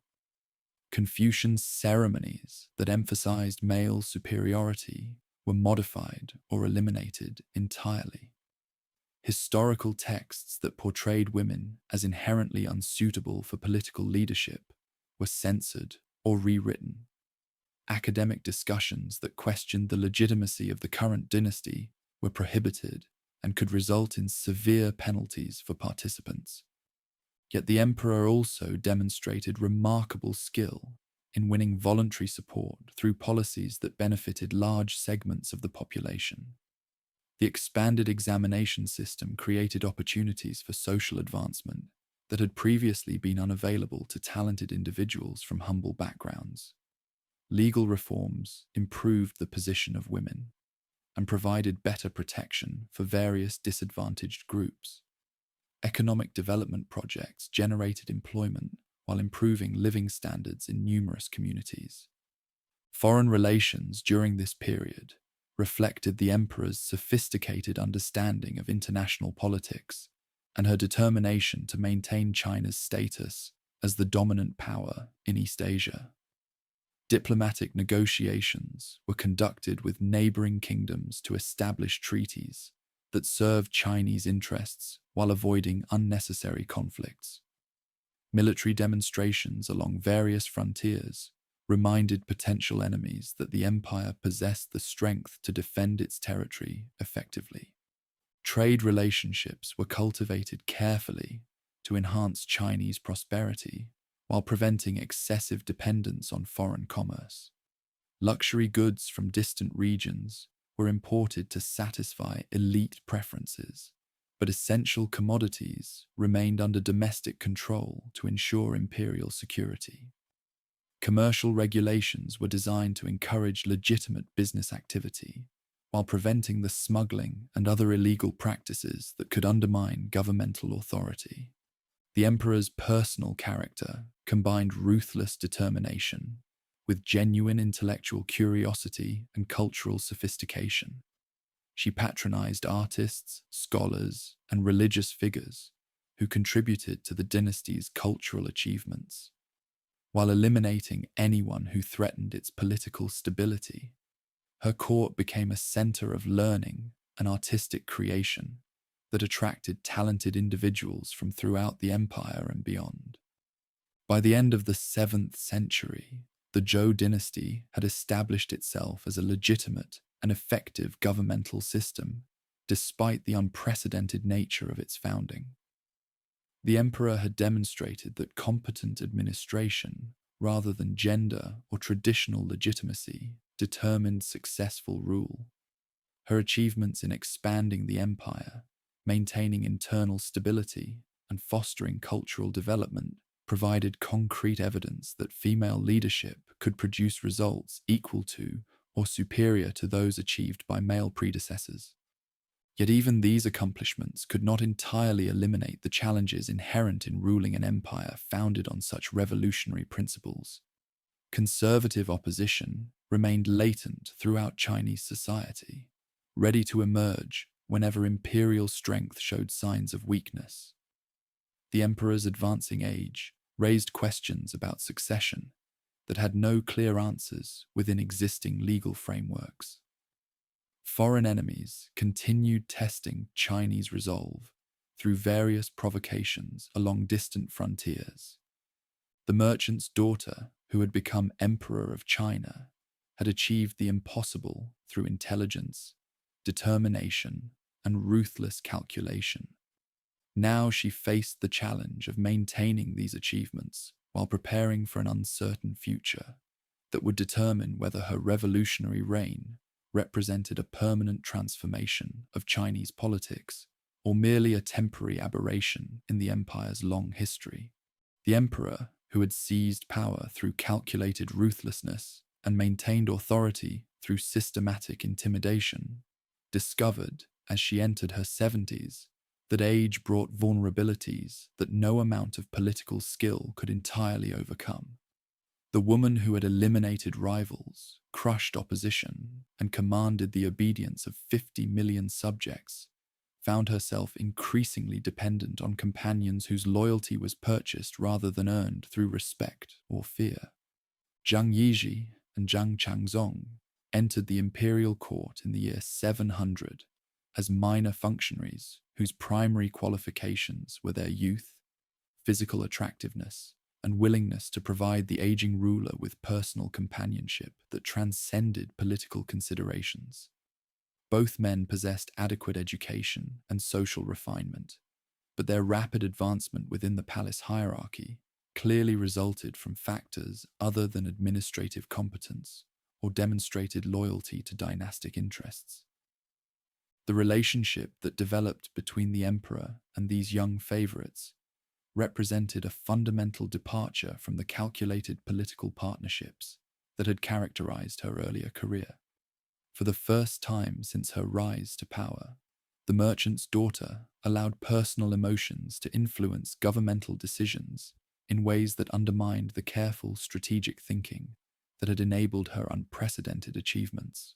Zhang Yizhi, the elder of the two brothers, possessed considerable charm and intelligence that initially made his influence seem less problematic to court observers. He demonstrated genuine interest in poetry, philosophy, and the cultural activities that had always appealed to the emperor's intellectual curiosity. Their conversations ranged across topics from classical literature to administrative theory, creating an illusion that this relationship served legitimate advisory purposes. Zhang Changzong, younger and more physically striking than his brother, appealed primarily to emotional needs that the emperor had suppressed throughout decades of political maneuvering. The ruthless calculation that had enabled her rise to power had required constant vigilance against personal attachments that might create vulnerabilities. Now, in her declining years, she seemed determined to experience the romantic companionship that her earlier career had made impossible. The favoritism shown to these men created scandal throughout the empire and provided ammunition for opponents who had never accepted the legitimacy of female rule. Conservative officials who had remained silent during the emperor's most effective periods now began expressing concerns about governmental corruption and the inappropriate influence of unsuitable advisors. Military commanders questioned whether they owed allegiance to a ruler whose judgment appeared compromised by personal relationships. Palace intrigue intensified as the Zhang brothers consolidated their positions and began advancing their own interests at the expense of established governmental procedures. Appointments to important positions increasingly reflected their recommendations rather than merit-based evaluations. Financial resources were diverted to projects that served their personal enrichment rather than imperial objectives. Policy decisions were influenced by considerations related to their comfort and status rather than the empire's long-term welfare. The intelligence network that had served the emperor so effectively throughout her reign began reporting disturbing information about the brothers' activities and their growing influence over imperial decision-making. Agents throughout the governmental apparatus observed meetings where policy matters were discussed without appropriate consultation with experienced administrators.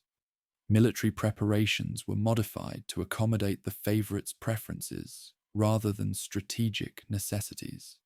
Diplomatic negotiations were conducted with insufficient attention to Chinese interests. Yet the emperor seemed unwilling or unable to recognize the dangers posed by her emotional dependence on these companions. Officials who attempted to raise concerns about the brothers' influence found their access to imperial audiences restricted or eliminated entirely. Ministers who had served the dynasty faithfully for decades discovered that their advice was being ignored in favor of recommendations from individuals whose qualifications were questionable at best. The deterioration in governmental effectiveness became apparent through various indicators that would have prompted immediate corrective action during earlier periods of the emperor's reign. tax collection efficiency declined as provincial administrators understood that imperial attention was focused elsewhere. Military discipline suffered as commanders recognized that advancement depended more on political connections than professional competence. Diplomatic relations with neighboring kingdoms became strained as foreign rulers questioned whether agreements negotiated with the current regime would remain binding. Economic problems emerged as resources were misallocated to serve the interests of court favorites rather than genuine imperial needs. Construction projects of dubious value consumed enormous amounts of labor and materials while essential infrastructure maintenance was deferred. Trade regulations were modified to benefit commercial enterprises associated with the Zhang brothers, creating market distortions that damaged broader economic development. Cultural achievements that had flourished under imperial patronage during earlier periods began declining, as support was redirected toward activities that pleased the emperor's companions, rather than serving lasting artistic or intellectual purposes. Scholarly institutions found their funding reduced, while resources were devoted to entertainment and luxury consumption that provided no permanent benefits to Chinese civilization. The emperor's physical health also began showing signs of deterioration that affected her capacity for the demanding work of imperial administration. The woman who had once maintained direct correspondence with provincial governors and personally reviewed complex policy documents now delegated increasing responsibility to subordinates whose competence was uncertain. Palace physicians reported episodes of confusion and memory loss that interfered with sustained concentration on governmental matters. These medical problems created opportunities for the Zhang brothers to expand their influence by positioning themselves as essential intermediaries between the aging ruler and the administrative apparatus she had previously controlled directly. They began screening documents before they reached imperial attention, filtering information to prevent the emperor from learning about problems that might require difficult decisions or unpleasant confrontations. Opposition to the brothers' influence gradually coalesced around court officials who recognized that the dynasty's survival depended on restoring effective governmental procedures. These individuals understood that direct confrontation with the emperor's favorites would likely result in their own destruction, but they also realized that continued deterioration in administrative competence threatened the empire's stability and their own long-term interests. Military commanders proved particularly concerned about the erosion of imperial authority and its potential consequences for border security.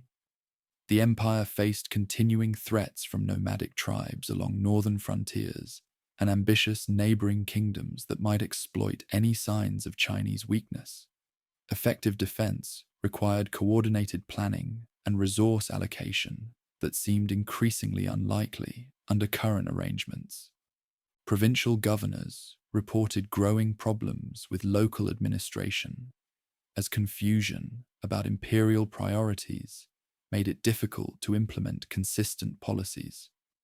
Instructions from the capital often contradicted previous directives or reflected insufficient understanding of regional conditions.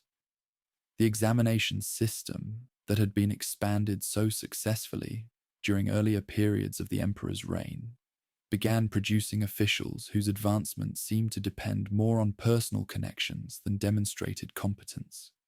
Religious institutions that had benefited from imperial patronage during the dynasty's founding period found their support reduced as resources were diverted to serve the preferences of court favorites.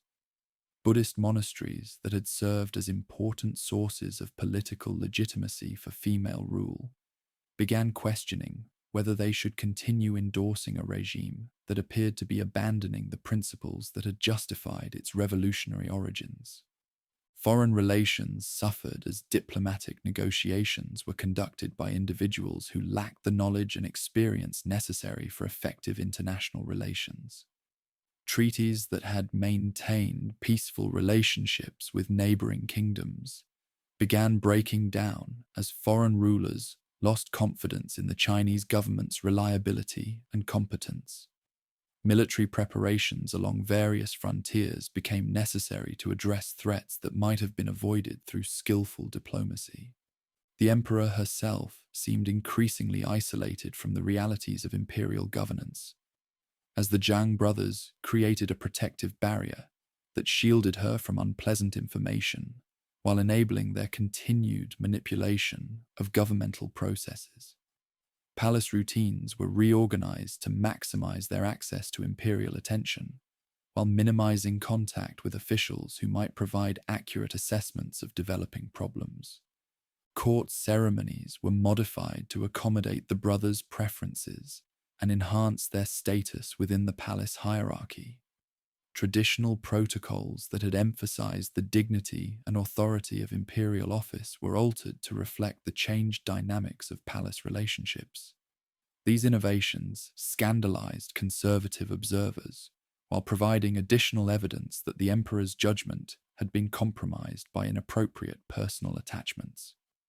The contrast between the current situation and the emperor's earlier achievements became increasingly apparent to courtiers who remembered the decisive leadership and administrative competence that had characterized her rise to power.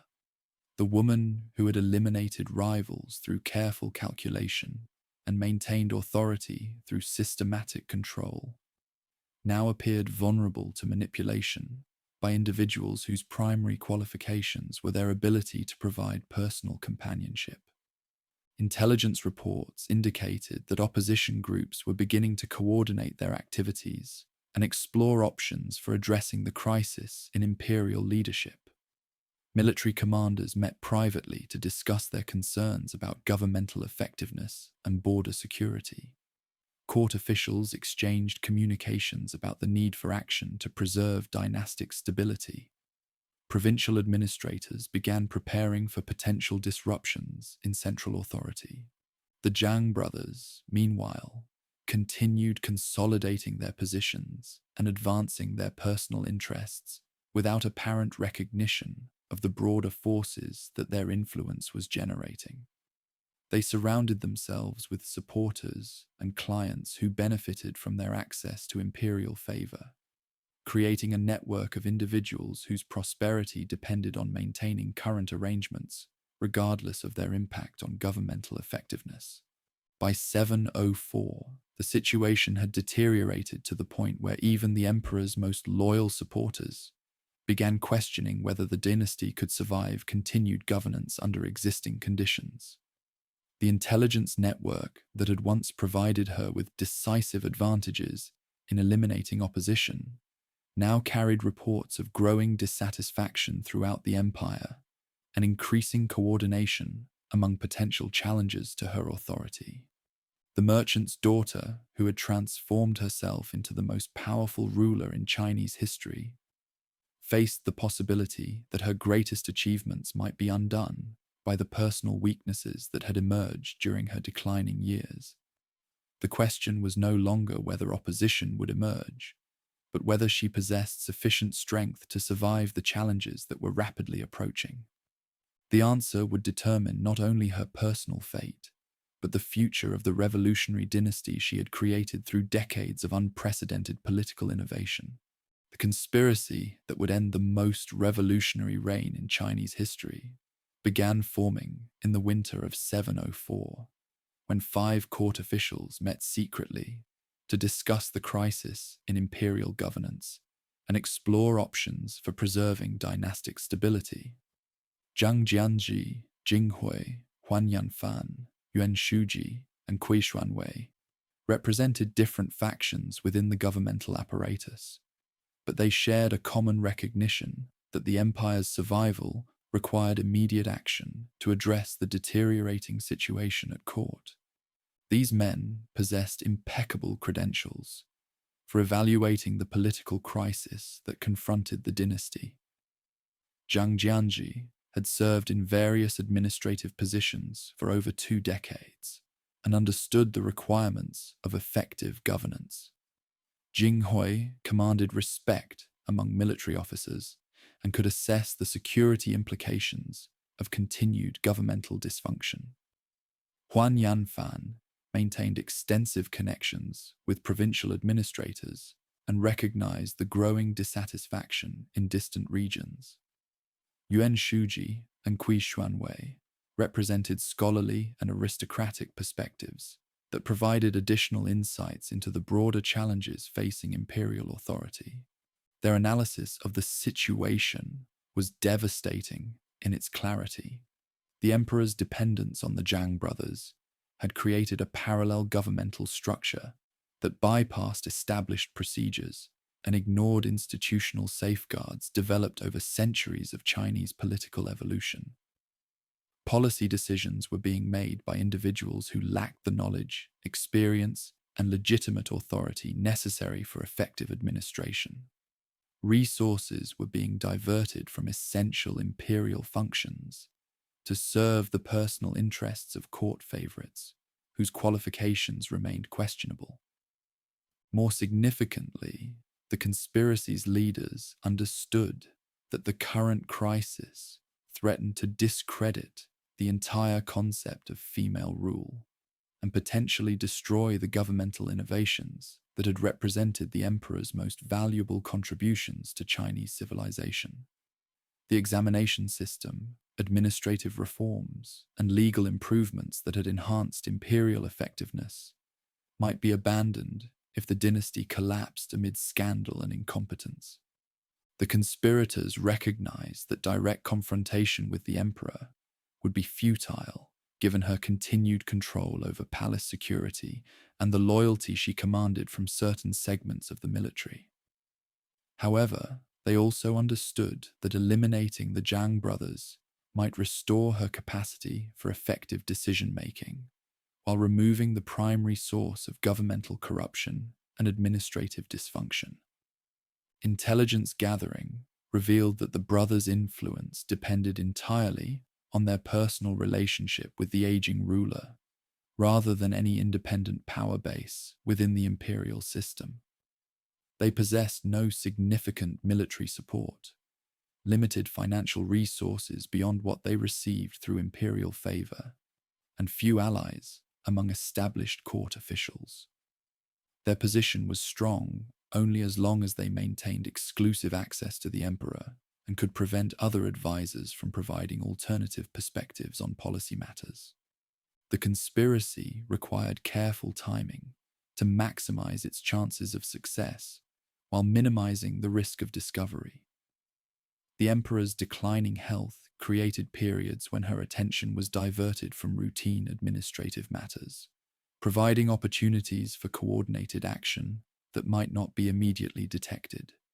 Palace routines could be manipulated to isolate the Zhang brothers at moments when their usual security arrangements were weakened.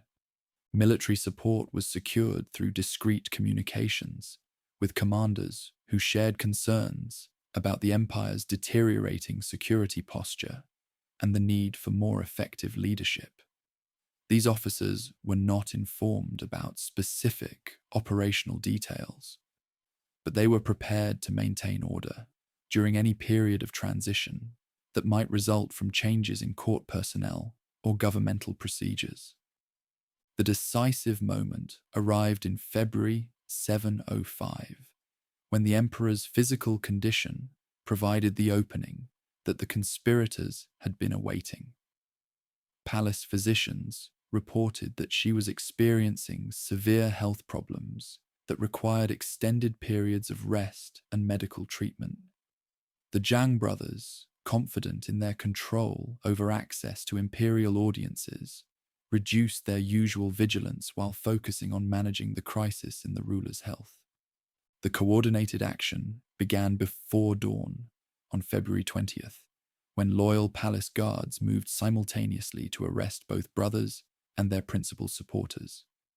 The operation was conducted with precision that prevented any organized resistance or attempts to alert the emperor to what was occurring. Within hours, The individuals who had dominated court politics for the previous 5 years were in custody and facing charges related to corruption, incompetence, and abuse of imperial authority. The emperor, when informed of these developments, initially demanded the immediate release of her companions and the punishment of those responsible for their arrest. However, the conspirators had prepared comprehensive documentation of the brothers' activities and their impact on governmental effectiveness. Financial records revealed the extent of their personal enrichment through misuse of imperial resources. Administrative reports demonstrated how their influence had compromised policy implementation and damaged the empire's interests. More importantly, the conspirators presented evidence that the Zhang brothers had been actively planning to eliminate potential opponents and consolidate their control over the succession process. Documents seized during their arrest indicated discussions about removing court officials who posed threats to their continued influence. Communications suggested coordination with individuals who might support their efforts to maintain power even after the current emperor's death. Confronted with this evidence and isolated from the advisors who had shaped her thinking for the previous 5 years, the merchant's daughter began recognizing the extent to which her judgment had been compromised by personal attachments. The woman who had once eliminated rivals through careful calculation acknowledged that she had allowed emotional considerations to override the strategic thinking that had enabled her unprecedented rise to power. The Zhang brothers were executed within days of their arrest, along with several dozen associates who had participated in the corruption of imperial governance.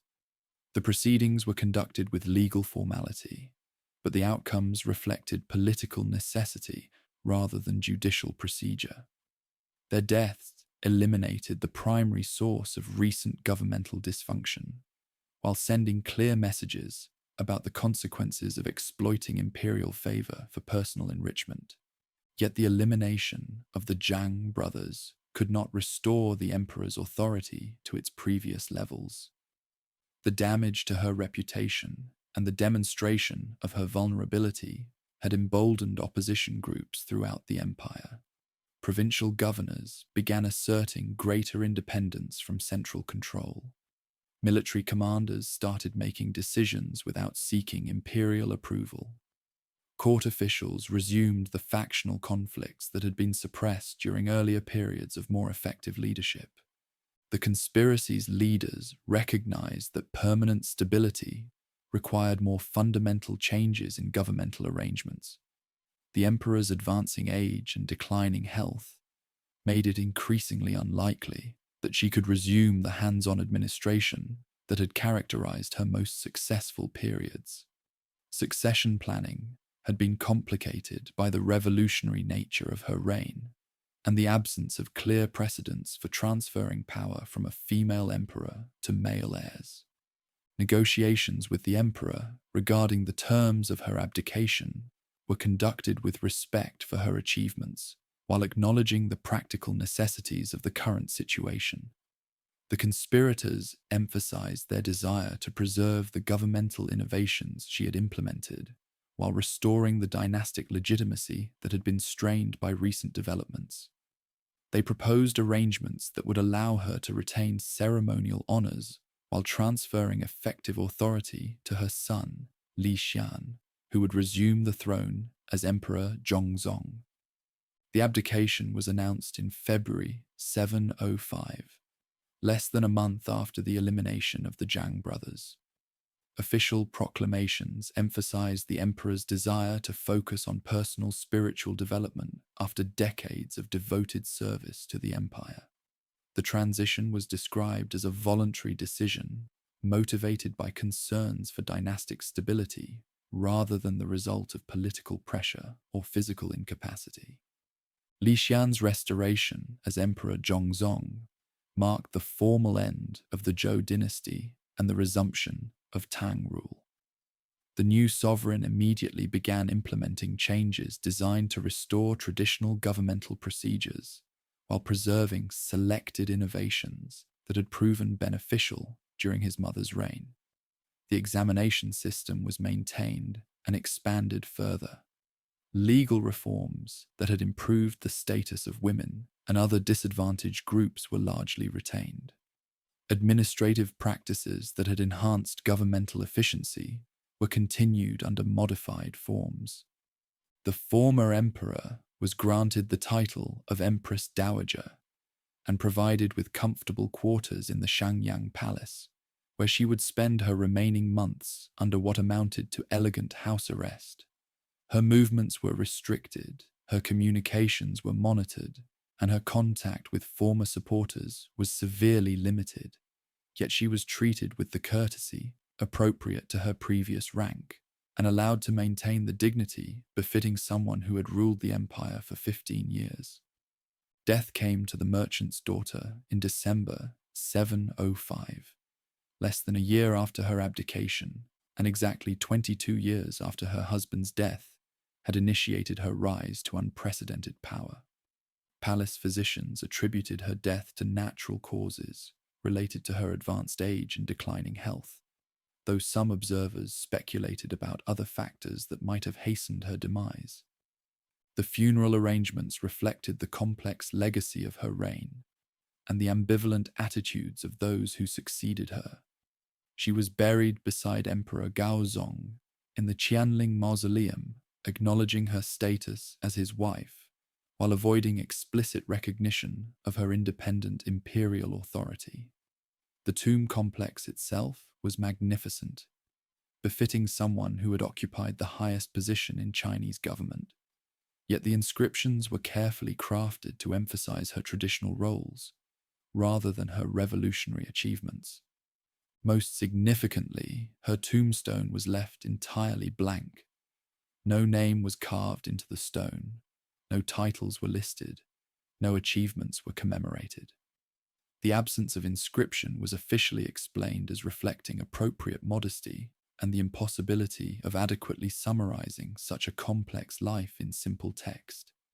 However, the blank stone more likely represented the successor dynasty's uncertainty about how to acknowledge her reign without legitimizing the precedent she had established.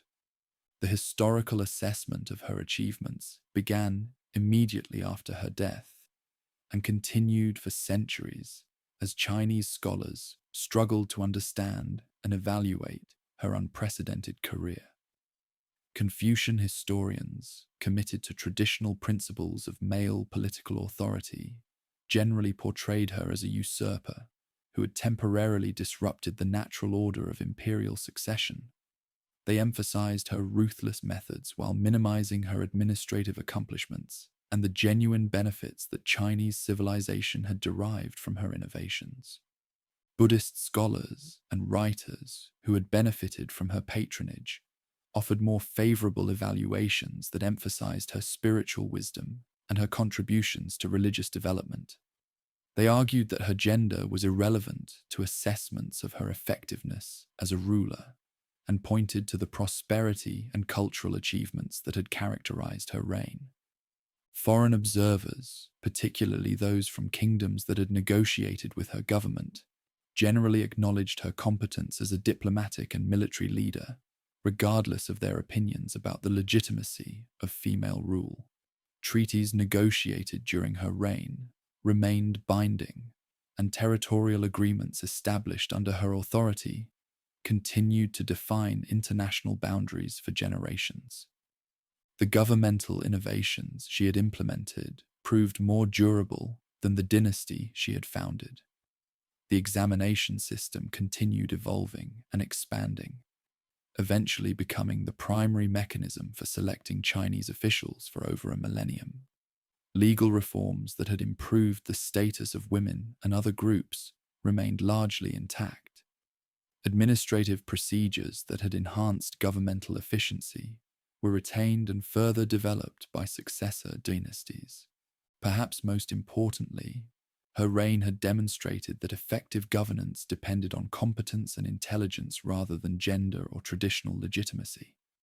While no other woman would achieve similar authority in Chinese history, The precedent she had established influenced attitudes toward female political participation and challenged assumptions about natural limitations on women's capabilities. The economic prosperity that had characterized her reign provided evidence that her policies had served Chinese interests effectively. Agricultural development had maintained adequate food supplies for the empire's enormous population. Trade relationships had enhanced Chinese wealth, while preserving essential security interests.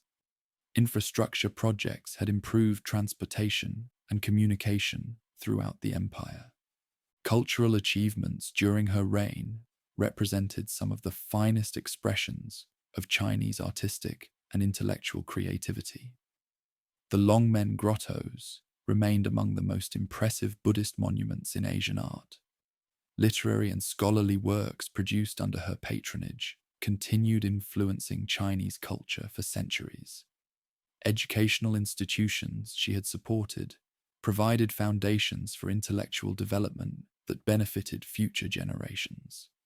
Military campaigns conducted under her direction had successfully defended Chinese territory while expanding the empire's influence in Central Asia.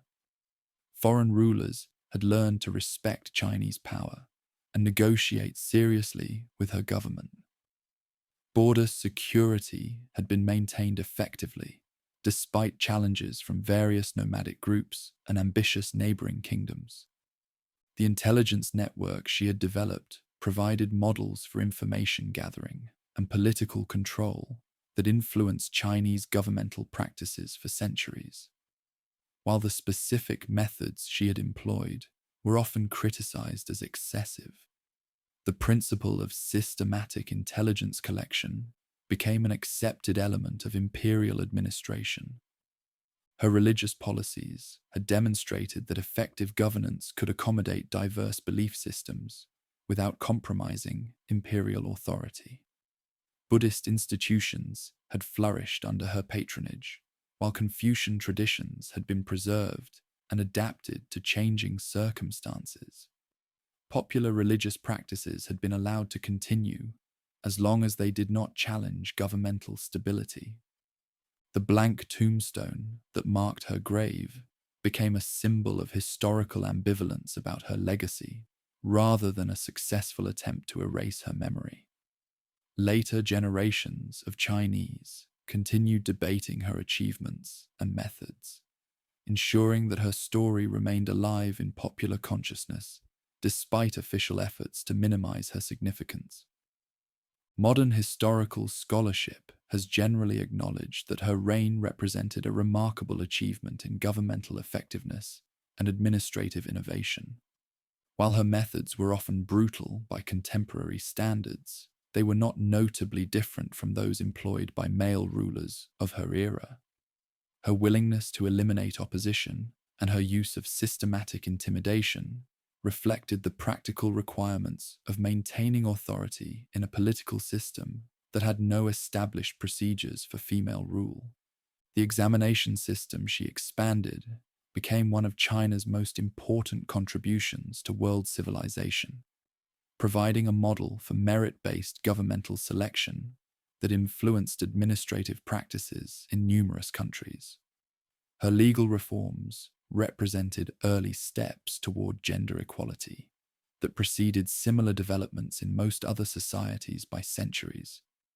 Her patronage of Buddhism and religious tolerance generally provided alternatives to the rigid social hierarchies that Confucian orthodoxy had traditionally supported.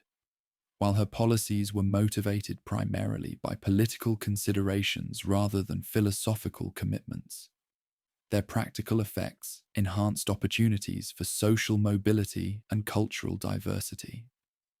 The merchant's daughter, who had transformed herself into the most powerful ruler in Chinese history, had proven that intelligence, determination, and political skill could overcome seemingly insurmountable obstacles. Her rise from concubine to emperor represented one of the most extraordinary examples of individual achievement in human history, accomplished through methods that were both admirable and appalling. The blank tombstone continues to stand in the Qianling mausoleum, its silence speaking more eloquently than any inscription could about the revolutionary nature of her reign, and the enduring uncertainty about how such unprecedented achievements should be remembered.